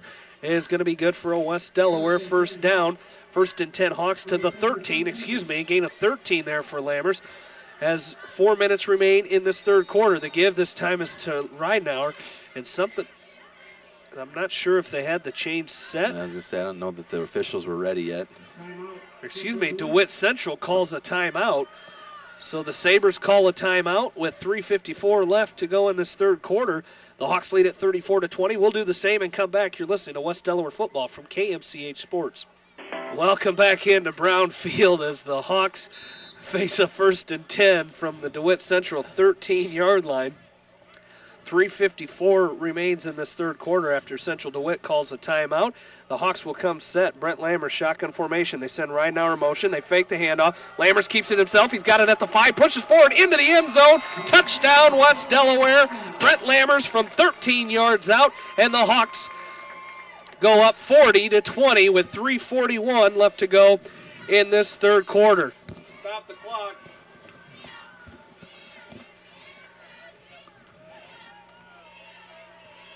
So 3:32 after the clock continued to run there. And the Hawks lead it 40-20 as they will go for it here. The 2-point conversion as they're up 20 right now. As Lammers comes set, shotgun formation, empty backfield. He's going to run it himself. He's going to pitch out, and that's going to be stopped. He's going to get up to about the 3-yard line, but it is no good. So the Hawks lead it by 20, 40-20 our score. West Delaware leads it here with 3:32 remaining in this 3rd quarter. We'll take a break and come back. You're listening to West Delaware football from KMCH Sports. Back here at Brown Field, Jamie, Aaron, and Bill back along with you here. West Delaware leads it 40-20. As Kyle McGrain will kick this one off for the Hawks. It's going to bounce at about the 25. It's going to stay inbounds. The Sabres are going to pick it up at about the 25-yard line and run it up to about the 27 as it was carried out there, picked up by the Sabres. Chase Spies, and he's going to bring it out to the 27-yard line, and that's where the Sabres will start 1st and 10. And that last touchdown drive, Jamie, by the Hawks, 7 plays, 57 yards, took 2 minutes and 48 seconds off the clock. Brent Lammers with his 3rd touchdown tonight, 13-yard touchdown run, puts the Hawks up now 40-20 after the 2-point conversion failed. So Logan Shepard comes set here on 1st and 10. He rolls to his right. He's going to pass. Now he's going to throw it deep down the right side. That's going to be incomplete. Good coverage out there by Max Ridenauer.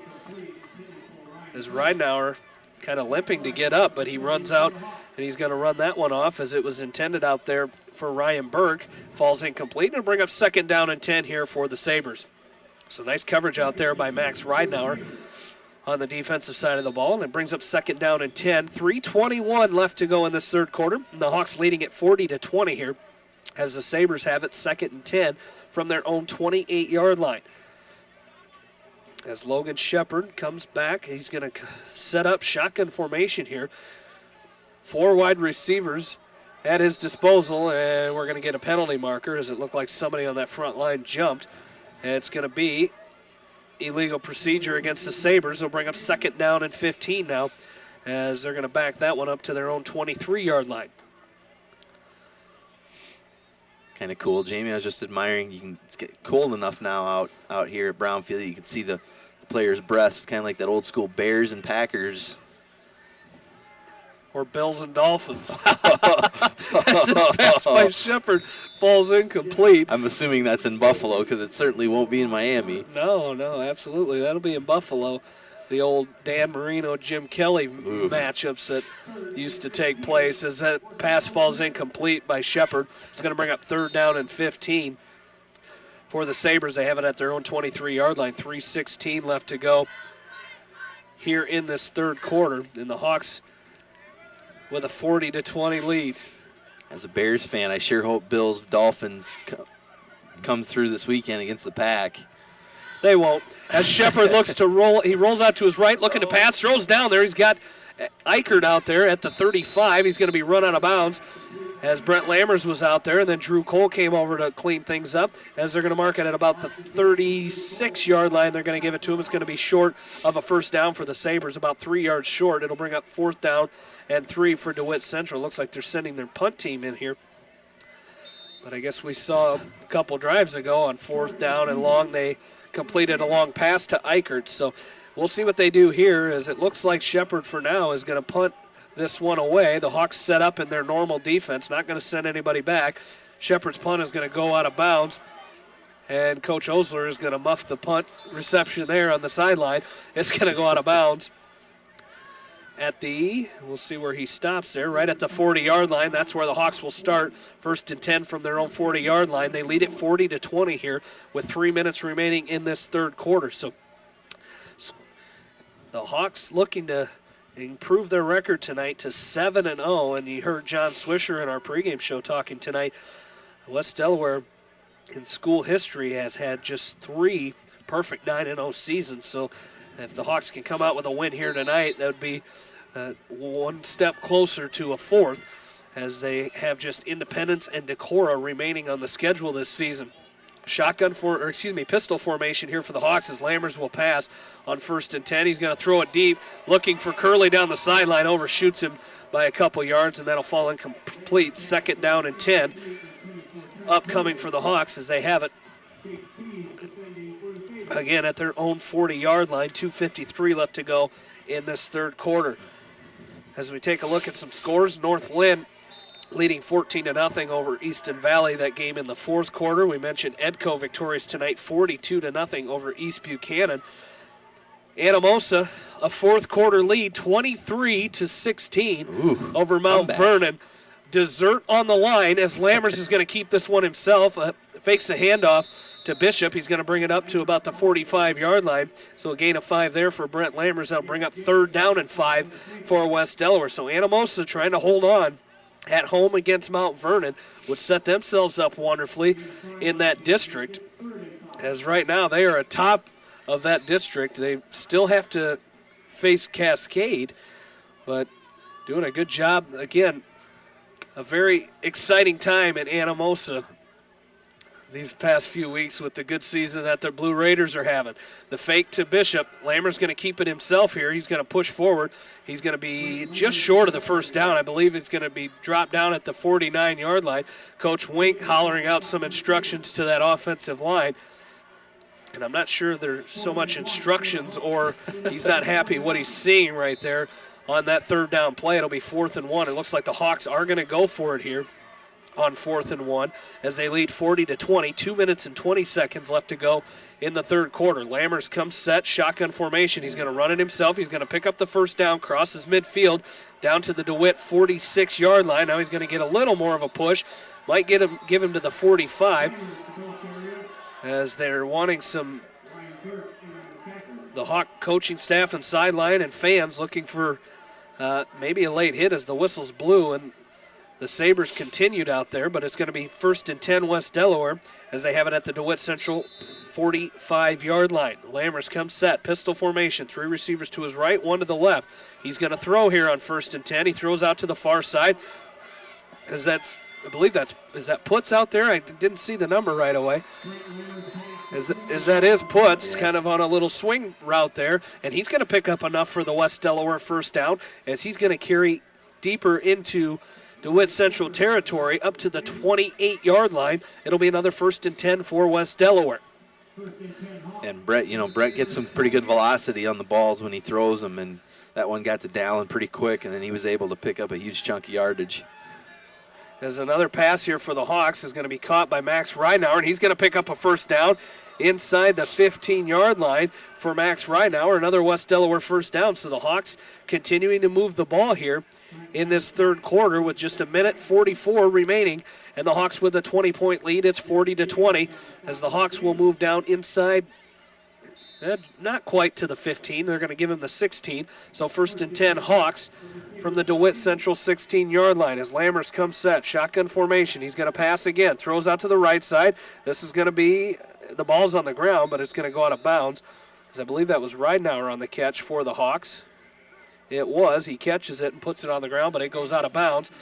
Gain of about 3 or 4 there for the Hawks. It'll bring up 2nd down and 7 with 1:38 remaining in this third quarter. So the Hawks going to this no-huddle quick offense, and these quick passes, it's been effective for them here in this drive. As they have it 2nd down and 7 from the DeWitt Central 13-yard line. As Lammers comes set, he's going to fake the handoff to Bishop, and he's going to carry it himself inside the 5. He's going to pick up enough for the first down as it's going to be 1st and goal for West Delaware coming up as Ryan Burke is going to come up and make the stop for DeWitt Central. So in the 1:30, the Hawks will have it 1st and goal inside the Sabre 5 as they mark it down at the 3. So we'll see what the Hawks do here as Lammers comes set. Shotgun formation once again. He's going to pass. He's going to be sacked as he had no time as Ryan Burke comes up and sacks Brent Lammers back at the 10-yard line. So a loss of 7 yards there for West Delaware. It'll bring up 2nd and goal from the 10. Just no time for Lammers to pass as he got hit from the blind side there. With a minute left to go here in this third quarter, 2nd and goal from the 10 for West Delaware. Looks like DeWitt brought a little pressure from the near side here. Just 2 guys came in off the edge, and Brent really had nowhere to go. So Lammers comes set. He's going to give to Bishop here, and he's going to go in. He stumbles, and he's going to get in for the touchdown. Austin Bishop for the 10-yard West Delaware touchdown. Makes it 46-20 here, West Delaware, with 39 seconds left to go in this third quarter. So Bishop running hard here tonight for West Delaware. Gets his, I believe, third touchdown? Or second touchdown of the night. Third touchdown of the night for Austin Bishop. And the Hawks go up 46-0. Alex Reitz on for the extra point. Snap from Ryan Solomon. The hold by Owen Ward. The kick is up, and it is good. West Delaware leads it 47-20. 39 seconds left to go, third quarter. We'll take a break and come back. You're listening to West Delaware football from KMCH Sports. Along with in-studio producer Paul Glaza, Jamie Vasky, Aaron Pleen, and Bill Logan back with you here inside Brown Field as West Delaware leads it 47-20 over DeWitt Central here tonight. And don't forget about that, our next home game, the last home game of the season against Decorah. That game will be live on KCRG 9.2 as that kick from Kyle McGrain is going to be caught by Chase Spees, but he drops down to a knee and gets stopped right where he was at. But don't forget that game against Decorah. West Delaware is celebrating 100 years of West Delaware of Hawk football, and they're inviting all former players, coaches, and cheerleaders to come and be recognized at halftime of the game against Decorah on October 24th. They'll be lining people up by decades and would love for you to come out and be a part of this special event. Again, that's 2 weeks from now the last home game of the season, West Delaware versus Decorah. As Central DeWitt will come out, they've got it 1st and 10 from their own 25-yard line, and that's where Spees caught that ball and dropped down. They're going to pitch out to Grell. He gets out to the left side. He's going to pick up 3 or 4 before he's run out of bounds by Max Ridenauer. And it'll bring up 2nd down and 7 here. 25 seconds remain here in this third quarter. And that last touchdown drive, Jamie, 10 play for the West Delaware Hawks, 10 plays, 60 yards, took 2 minutes and 22 seconds off the clock. Austin Bishop with his third touchdown tonight. This one of the 10-yard variety puts the Hawks up 47-20 with 19 seconds to go in the third quarter. As we have an officials timeout out there right now as the official coming over and talking to Coach Coates, as it looks like they want to, as the clock ran a little longer, as clock after Grell was run out of bounds, the clock ran a little bit, about 9 seconds off, and they're going to come up and reset the clock to 28 seconds, 47-20. West Delaware leads it here with 28 seconds left to go in this third quarter. There's Jeff Harris over on the clock there. We're going to have to let him hear it a little bit from the other side of the wall as 2nd down and 7 upcoming for DeWitt Central. They're going to pitch out to Grell once again. He's going to get out to the left side. He's going to be wrapped up at about the 30-yard line. A gain of 2 there will bring up 2nd down and 5 for DeWitt Central. Ryan Solomon and Colin Weber on for the tackle for West Delaware. Bring up 3rd down and 5 here for the Hawks. So we're about to head into the fourth quarter here. 4 seconds remain. West Delaware leads at 47-20. We will take a break and come right back. You're listening to West Delaware football on Eastern Iowa Sports Station, Mix 94.7 KMCH. It'll be a party in Manchester if the Hawks can continue their ways here tonight as they lead at 47-20 as we start quarter number 4. The Hawks with a 27-point lead here over DeWitt Central as the Sabres have it. 2nd down and 5. The ball's on the ground. Shepard is going to pick it up. He's going to fall forward for a couple before he's brought down out there by Drew Cole. As he's going to be a couple yards with those long arms of his. He reached forward was just 2 yards short of picking up the first down, but it'll be 4th down and 2 here for the Sabres. 11:35 left to go in this ball game. 47-20, West Delaware leads it. We'll see what the Sabres do here as Shepard is going to line up under center. A lot of confusion out there as now we have a player coming on. They got 15 guys out there. It seems like it. Shepard's going to come set. They're going to pitch back. Grell looks like he's going to throw. He's going to fake the throw, pump fake, and now he's going to run it. Now he punts it away. What a job there by Grell as he punts this one away, and it's going to go down inside, down to the West Delaware 10-yard line. So I'm not sure if Ryan Olson thought that was the goal line because he dove to stop it from going to the 10-yard line. As the Hawks will take over 1st and 10 from their own 10-yard line. So West Delaware with a commanding lead here tonight, as it's what they needed. Is really the last few times we've played Central DeWitt, they've been kind of the thorn in the Hawks' side, but the Hawks have come out here and dominated tonight. 47-20 is our score right now as we have 11 minutes remaining here in this ball game, and the Hawks will come set on offense as Brent Lammers. Shotgun formation. Next to him is Austin Bishop. They send a man in motion. This is puts. They give to Bishop up the middle. He fights up to the 15 to about the 16, 17-yard line. So nice run there by Austin Bishop as he's going to be about 4 yards short of the first down. So a gain of 6 there for Bishop. Brings up 2nd down and 4. Mason Cousins on the stop for Central DeWitt as Lammers comes set again, sends a man in motion. This is puts. They give to Bishop up the middle. He's going to fight forward, and he's going to pick up enough for the first down. Crosses the 20 to the 21-yard line, and that will be good for a West Delaware first down as they move the chains. 1st and 10 Hawks from their own 21-yard line. So, Aaron, that's what the Hawks needed to do here tonight is they needed to come out. They started off on fire with that big 92-yard kick return by DeAndre Daniels as Lammers is going to pass out to the right side. This is going to be puts on the catch by the Hawks. And it's going to be a short gain of about 4, but there is a penalty marker on the field. As coming up slow for the Sabres is Gage Fuller, as our referee comes over to make the call. It's going to be holding against the Hawks, so that play will be negated there. As we take a look, the final score, North Lynn defeating Easton Valley tonight 20-0. In the fourth quarter still, Anamosa with a 23-16 lead over Mount Vernon. Edco was victorious tonight 42-0 over East Buchanan.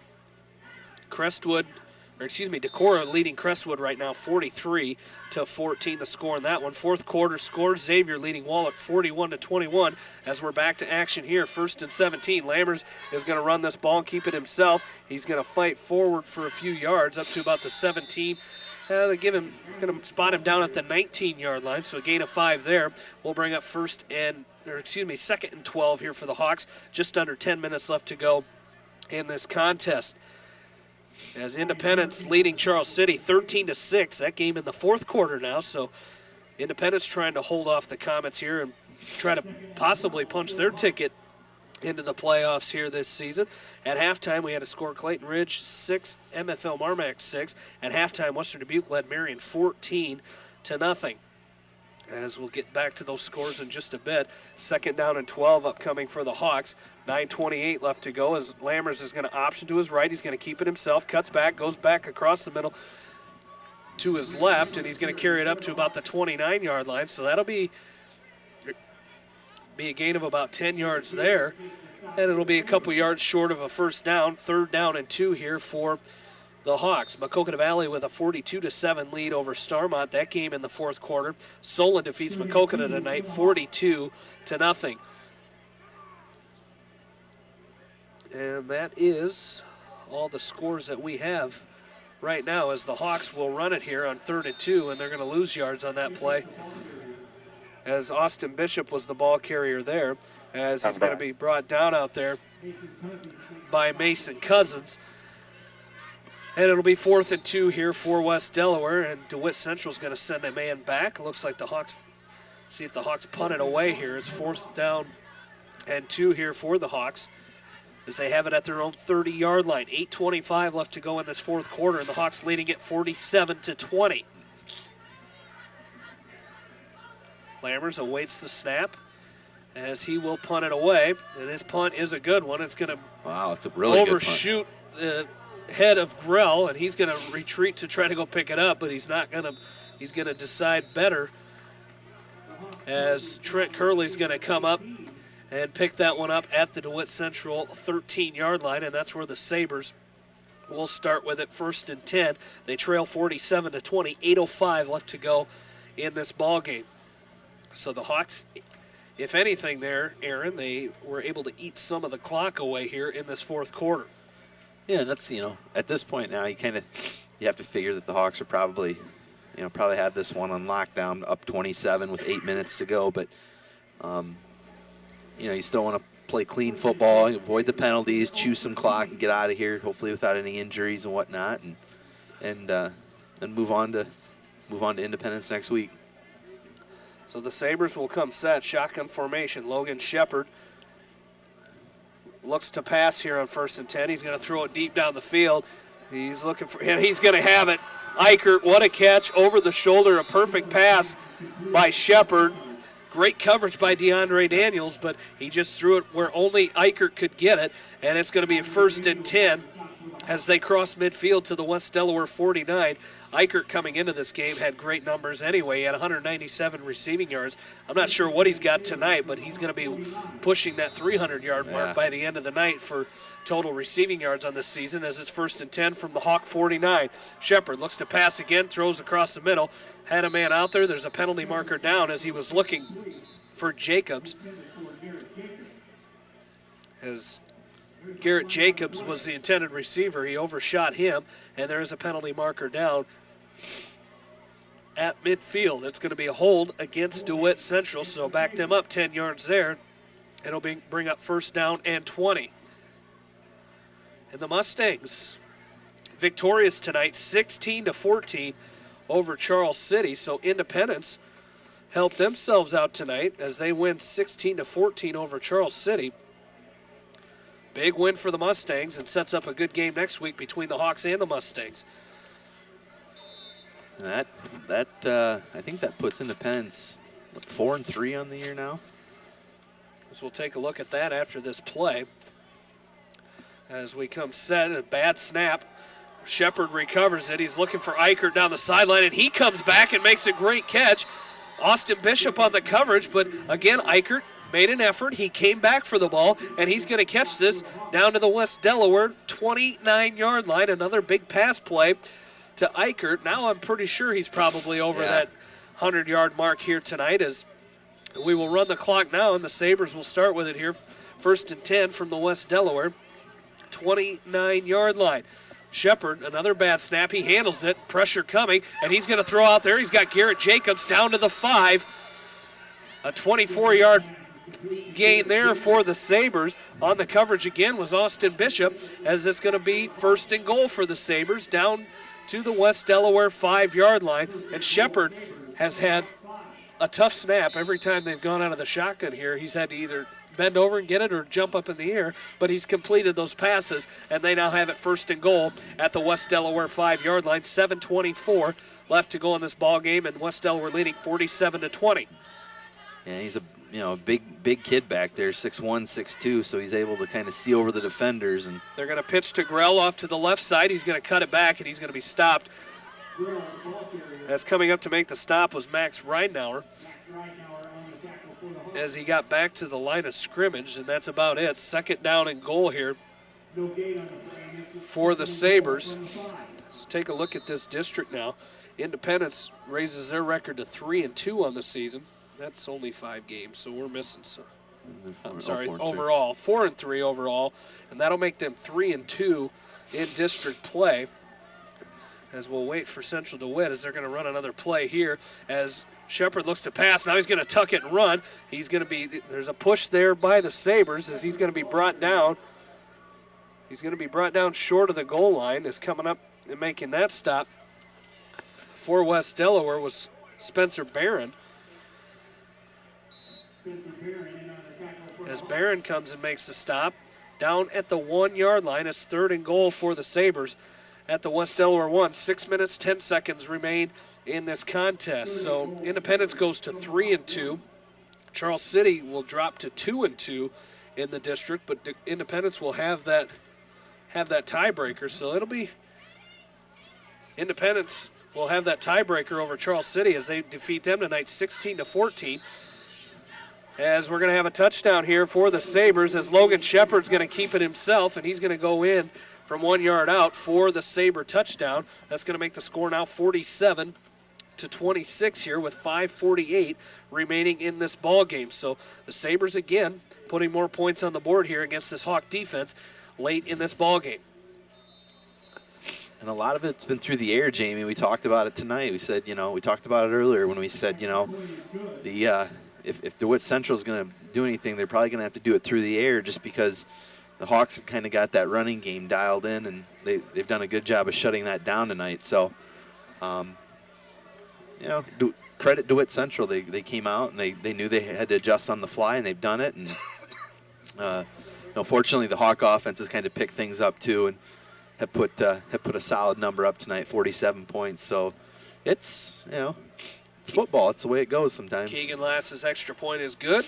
It's 47-27. West Delaware leads it here. We'll take a break and come back. You're listening to West Delaware football from KMCH Sports. And back in here to Brown Field. West Delaware leads it 47-27. 5:48 remaining in this game, and the Sabres will come up and attempt an onside kick here as Keegan Lass is on for the kicking duties. We'll see which way they go as they've got everybody lined up on each side. And Lass's kick is going to be caught by Ryan Solomon. He's going to return it. He's going to break free. 35, 30, 25, 20, 15, 10, 5. Touchdown, Ryan Solomon. He returns the onside kick for the Hawk touchdown. What a run by Ryan Solomon. Awesome. As he takes that onside kick in for the Hawk touchdown, and the Hawks lead it 53-27.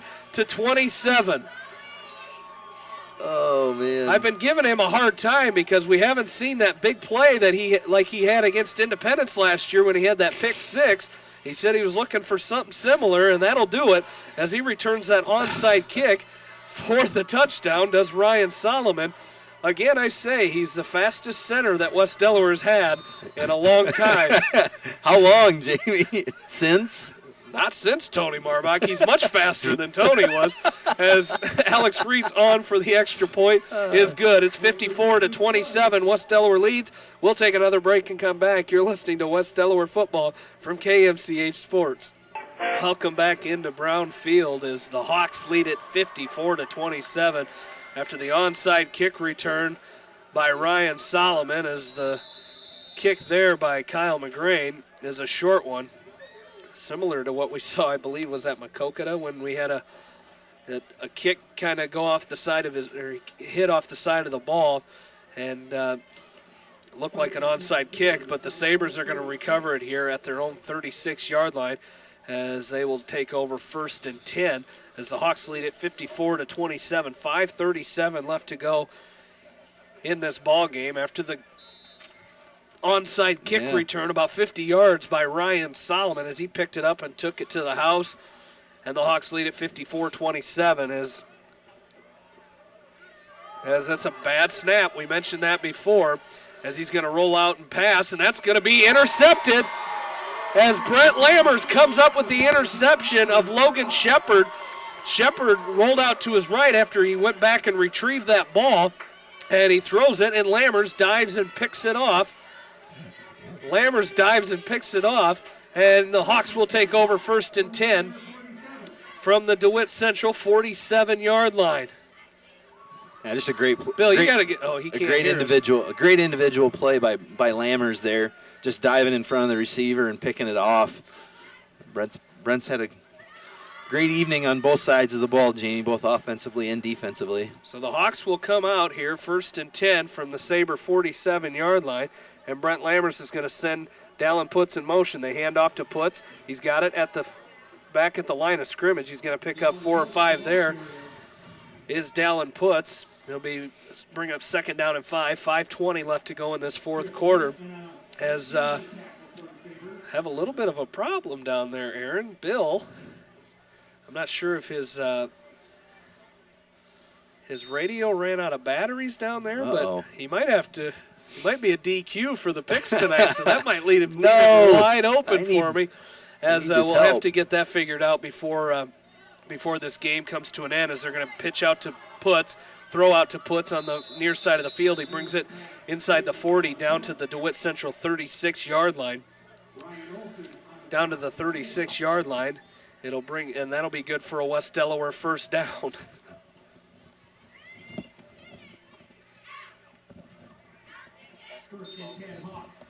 As we'll try to make sure we try to get Bill Logan hooked back up here as the 1st and 10 for the Hawks as they have it at the Sabre 36-yard line. They give us to Bishop on 1st and 10, and he cuts through the DeWitt defense. Shepard is going to finally bring him down at the DeWitt Central 23-yard line. And that's going to be good for another West Delaware 1st down. Nice run there by Austin Bishop. As the game winding down here, 4:40 left to go in this contest. As the give is to Bishop once again. He's got it at the 20, inside the 20 to the 15, down to the 14-yard line where he's going to be brought down out there finally by the Sabres. Colin McNamara in on the stop for the Sabres. As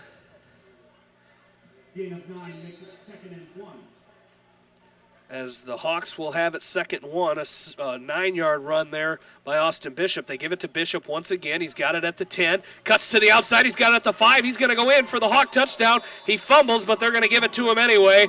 Austin Bishop in for the Hawk touchdown. In for the Hawk touchdown for Austin Bishop. As I didn't see how far out he was. I believe it was at the 10-yard line or for Austin Bishop. I forgot to look up and see how far out that was. It's now 60-27 in favor of the Hawks. As Alex Reitz on to attempt the extra point out of the hold of Owen Ward. The kick is up, and it's right, no good. It's 60-27, 3:59 remaining here in this ball game. We'll take a break and come back. You're listening to West Delaware football from KMCH Sports. Welcome back into Brown Field. West Delaware leads at 60-27 as Brent Lammers is going to kick this one off. This time it's going to be taken by Burke back at his own 5-yard line. He's going to bring it up to about the 25-yard line, is where he's finally going to be brought down. Is where he's finally brought down is Burke, and the Sabres will take over 1st and 10 as they have it. The Hawks lead it here 60-27.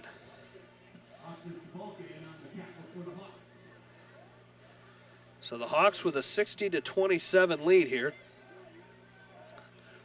And the Sabres will take over here 1st and 10. As Logan Shepard will come set under center. Behind him is Levi White. As they're going to hand off to White up the middle. He's going to bring it back to the 30-yard line. Gained a yard there. It'll bring up 2nd down and 9 here, 3:40. I think we're just about got Bill Logan. I think we got him back on the air now. I would hate for him to be disqualified from these picks tonight. As much as it would pain me to not get boxed in by these two tonight, we got him back and running. So we apologize for the lack of talking here, but we got him back running. As Shepard's going to keep it here on 2nd down and 9. He's going to run it out of bounds at about the 35, 36-yard line. It'll bring up 3rd down here for the Sabres. 3:16 left to go in this ball game, and the Hawks leading 60-27.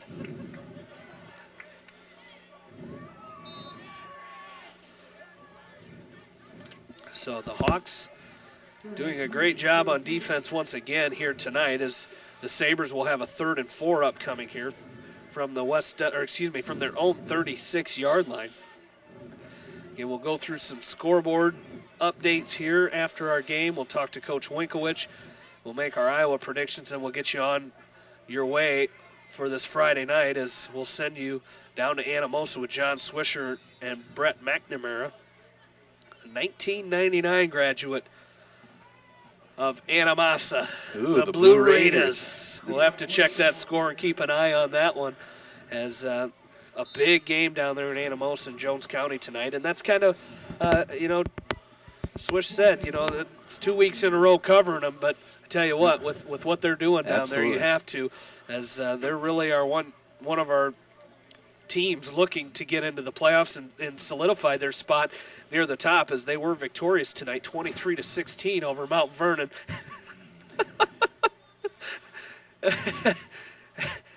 As it looks like see what the call is here, is the Sabres came up to the line. They're going to get a delay of game penalty, so a 4th and 1 is going to turn into a 4th and 6. Oh, Bill's shaking his head down there because I believe that's his wallet that he just threw. I think he's throwing that to Swish, because as Swish mentioned, Bill had very little faith in the Anamosa Blue Raiders this year, and Swish did. And there was a steak supper on the line, and for them to play against Mount Vernon tonight, the winner, if Mount Vernon won, Swish owed Bill dessert, and if Anamosa won, Bill owed Swish dessert. Well, I just got a text message that says dessert from John Swisher, so he's going to enjoy every second of that dessert and the steak supper. I might have to get in on that one. Hopefully we'll get the Bills and Dolphins to play again. We'll go for the clean sweep on the season, the Bills over the Dolphins, and we'll get Bill. I'll have to get in on that as well, as the Sabres will punt to the Hawks here on 4th down. 2:16 left to go in this ball game, and the Hawks with a 60-27 lead. As we see some new Hawks come into the game there to get set on offense, as Aaron Demmer will check in at quarterback. Caleb Whitman in at running back, as see who else is coming in here. Has got some new faces coming in. Eric Vasky in at center, as Reese Maurer will check in at receiver for the Hawks. as the give is to Caleb Whitman. He's going to run off to the right side. He's going to pick up a couple there before he's brought down as Owen Ward into the game at receiver for the Hawks. Is now Kyle McGrain going to check in at that receiver position. We'll get some more faces and names out there for you as Spencer Barron and Blake Schrader coming in for the Hawks on the offensive side of the ball. So we mentioned Eric Vasky. I believe that's Bennett Cole. He's playing on the left side of that offensive line for West Delaware. As we also have Noah Lindauer coming in for the Hawks. 1:41 left to go in this ball game. The give once again is to Whitman. He's going to fight forward at about the 24-yard line. That's going to be a gain of 4. It'll bring up 3rd down and 4 here for the Hawks as Mason Cousins comes up and makes a stop for the Sabres. As coming into the game also for the Hawks is Sage Suter. So 1:20 left to go in this ball game. The Hawks leading 60-27. It's 3rd down and 4 for West Delaware at their own 24-yard line. As Aaron Demmer will hand off again to Caleb Whitman. He's going to be dropped in the backfield at about the 20-yard line. It'll be about a loss of 5. Kind of got ripped over there. As it's going to bring up 4th down here for West Delaware. 50 seconds left to go in this ball game. Mr. Swisher's loving, I'm sure his mouth is watering right now. I'm sure Bill has left his phone in his pocket. He doesn't want to see a word of what John has to say as he's sending messages out there. But a great win again for the Anamosa Raiders tonight as they're as Putz is going to back up to punt this one away. That's going to go straight up in the air, and not straight up. He's going to get out to the 40, and it's going to take a West Delaware bounce, crosses midfield, and it'll be down at the 46-yard line of Central DeWitt, and that's where the Sabres will take over. 1st and 10 with 12 seconds remaining in this ball game. As the Anamosa Raiders, we talked about that game, big win for them tonight, as that's going to improve. That's going to improve their record to 6-1 overall, 5-0 in the district, as they will have to. I know they've got to play Cascade yet in that district, but I tell you what, they're looking at a top 2 finish in that district this season, which is huge for them. As the Sabres here will have one more play here with 12 seconds left to go, as the West Delaware Hawks are going to win this contest tonight, as right now it's 60-27. A great performance here. He's relentless right now, isn't he? He loves German chocolate cake. That's the kind of messages we're getting right now. As Shepard's going to pass, he's going to throw it downfield. He's going to overshoot the intended receiver. As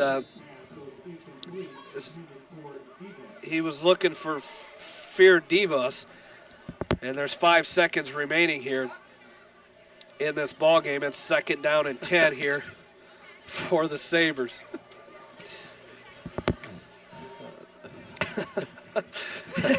Oh, I can't wait you can't have fun. That's right. What can you do? You got to have fun. As 5 seconds remain here, 2nd down and 10. The Hawks are going to win this game tonight, 60-27 here on Brown Field. As Shepard looks to pass, he's going to be sacked Pretty in the fitting backfield. in there. Pretty fitting. Yep. Probably not for Mr. Shepard how he wanted. Not too fitting for him, but the Hawks are going to come away with the victory here. 60-27 the final. The Hawks victorious. As we will take a break, we'll come back. We'll check in with Coach Winkowicz and Bill Logan and his final stats, and we'll go through some scores for you on the evening before we send you on your way to that big game down in Anamosa tonight. You're listening to West Delaware football on Eastern Iowa Sports Station, Mix 94.7 KMCH.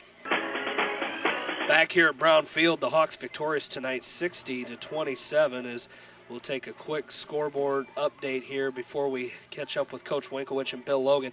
North Lynn victorious tonight, 20-0 over Easton Valley. Alburnett in the 4th quarter leads Wilton 50-14. Anamosa wins tonight, 23-16 over Mount Vernon to raise their record to 6-1. Tipton and Comanche tied at 35. That's also in that Class 2A district with Anamosa and Monticello and those teams. Decorah leading Crestwood 43-14. That game in the 4th quarter. As Cedar Rapids Xavier in the fourth quarter leads 41-12. Decorah in the fourth quarter leads Crestwood 43-14. Beckman in the second quarter score leading Columbus Catholic 28-0. As get some more scores here as we take a look. Not really. Independence again victorious tonight, 16-14 the final in that one. Edco wins 42-0 over East Buchanan tonight, and that is a look at those scores. Western Dubuque third quarter leads Marion 21-6. Again, the final Solon beats Maquoketa tonight, 42-0. A final from Starmont. Maquoketa Valley wins 52-7 over the Stars. That's homecoming for Starmont tonight, and they lose that game against Maquoketa Valley. As the Hawks here in Manchester victorious tonight, 60-27. DeWitt Central kept fighting back, but the Hawks in the end were able to knock them down and continue their push forward, come back and score after the Sabres did, and come out here with a 60-27 victory. As we will, Coach Winkowicz is standing next to Bill Logan. Coach Winkowicz is standing down next to him. We'll catch up with him here real quick as we get him hooked up. As a great win tonight for the Hawks. Coach Winkowicz, you knew coming in here that this DeWitt Central team, the last few times we played them, have kind of been a thorn in our side, but you guys came out of here and you could have asked for a better start with that big kick return by DeAndre, but then your offense really clicked, not as consistently as you would like to, but it got the job done tonight. Yeah, I was pretty happy. And I tell you, all week we talked about their offense, just kind of having that system in place. It's a triple option. You got to force them to throw. And then this morning about 10 o'clock, Coy Russell comes in and said, Coach, I got mono, and I'm not going to be able to go tonight. And I got to thinking about that, and I'm going, you know what? It's our system, too. We got a system in place. We're going to we're going to put next man in, and we certainly want to get Coy better. But, boy, I was really pleased with the way Lammers and Bishop really just took control back there and did a great job for us. Well, at the beginning of the season, one of the question marks was the depth of this team, and you could see that tonight with Coy out of the lineup. Austin Bishop stepped in. His first or second carry, he goes down the field for a big touchdown run and just played outstanding in the running back position tonight. Yeah, just thrilled.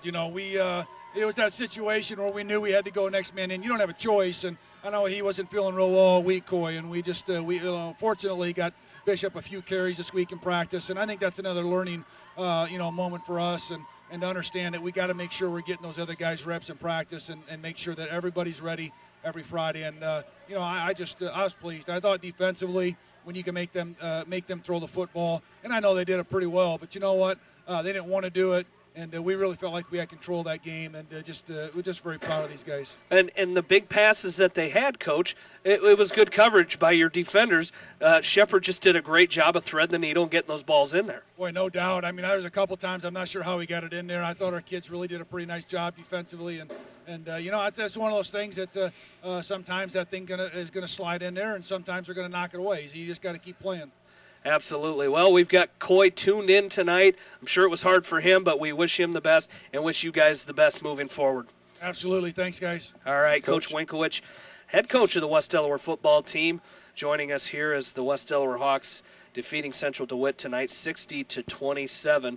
And a special night here is, Bill Logan, our honorary captain, down there on the sideline. Of course, our permanent honorary captain, Tammy Hood, now watching down and getting a big West Delaware victory. I tell you what, whatever she's doing, she's doing a good thing. West Delaware volleyball team goes down and defeats Solon last night 3-1 in convincing fashion.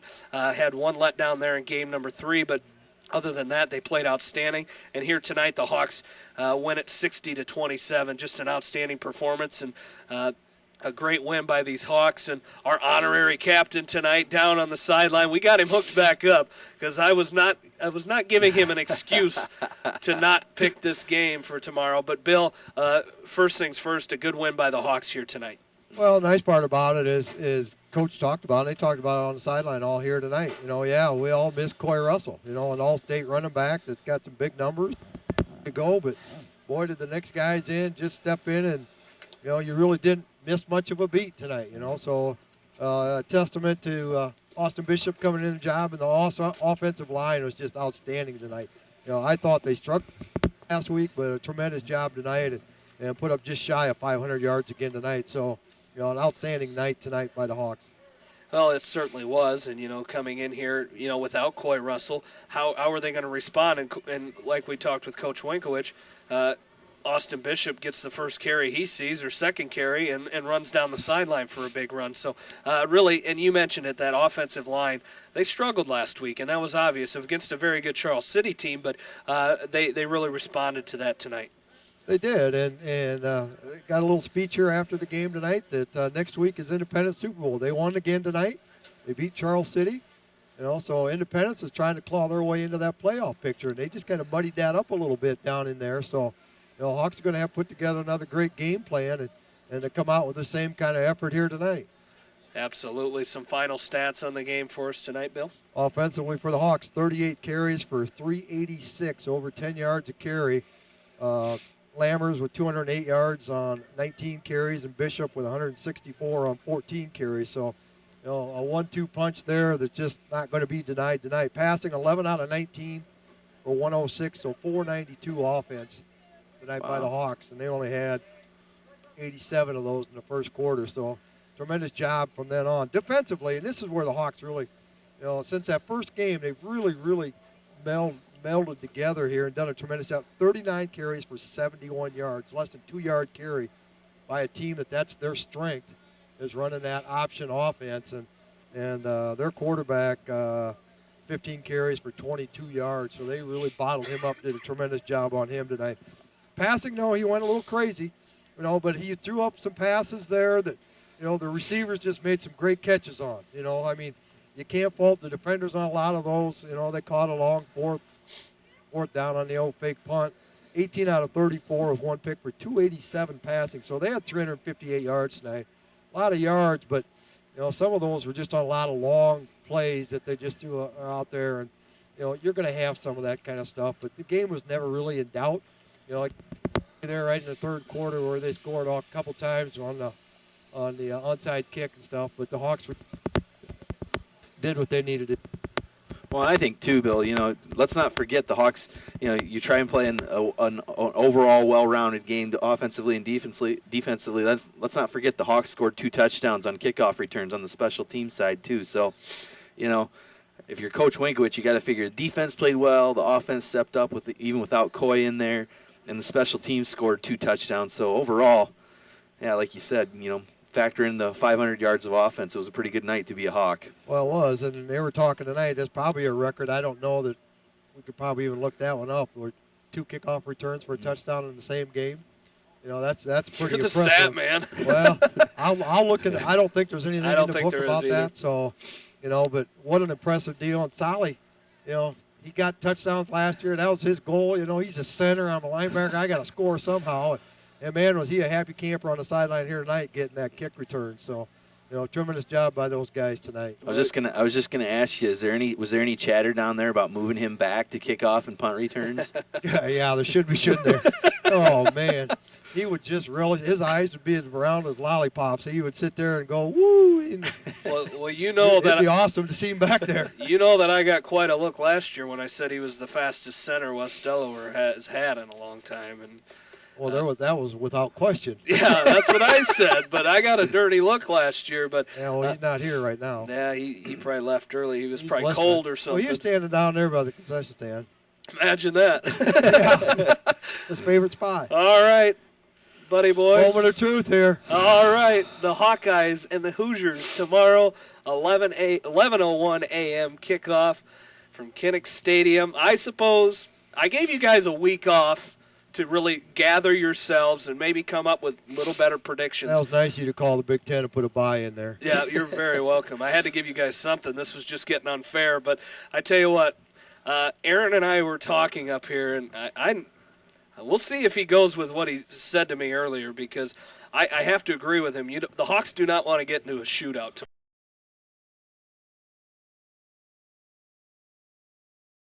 It's going to be tough, but I tell you what, I'm still going to go with the Hawkeyes to win.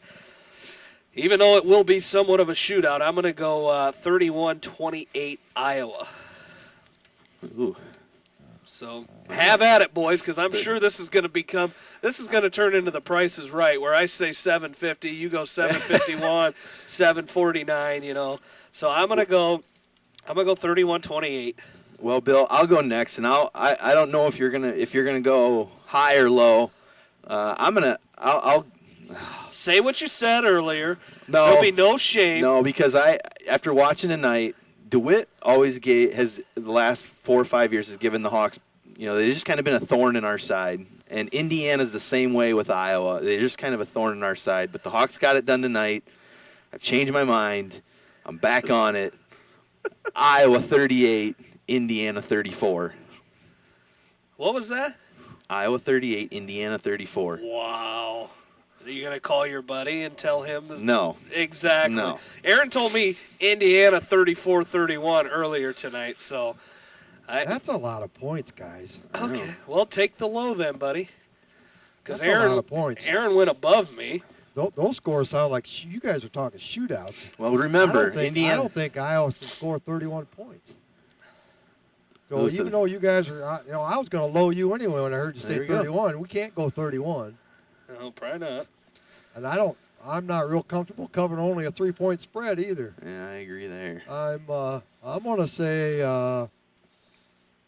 because all I got to do is go a little lower, I'm going to say 27-24 Iowa. I'd say that's. We got him boxed in, Bill. Oh, this is garbage. No chance. This is garbage. Your winning streak is over. Wow. All right. And I will be texting you during the game tomorrow just to let you know exactly how far. I can't over wait. Your winning I streak can't is. wait till that 31-28 is the final score, and I will find you. Yeah. I will find you. You'll hunt me down. And I'm already going to be right next to Aaron, so I will come find you. But good game tonight, buddy boy. Congratulations. A big honor for you tonight, honorary captain. You got us a win, so it was a good night of West Delaware football. Never forget it. Fun night. All right, Bill Logan down on the sideline. We'll talk to you next week, buddy boy. You bet. Thanks, guys. All right.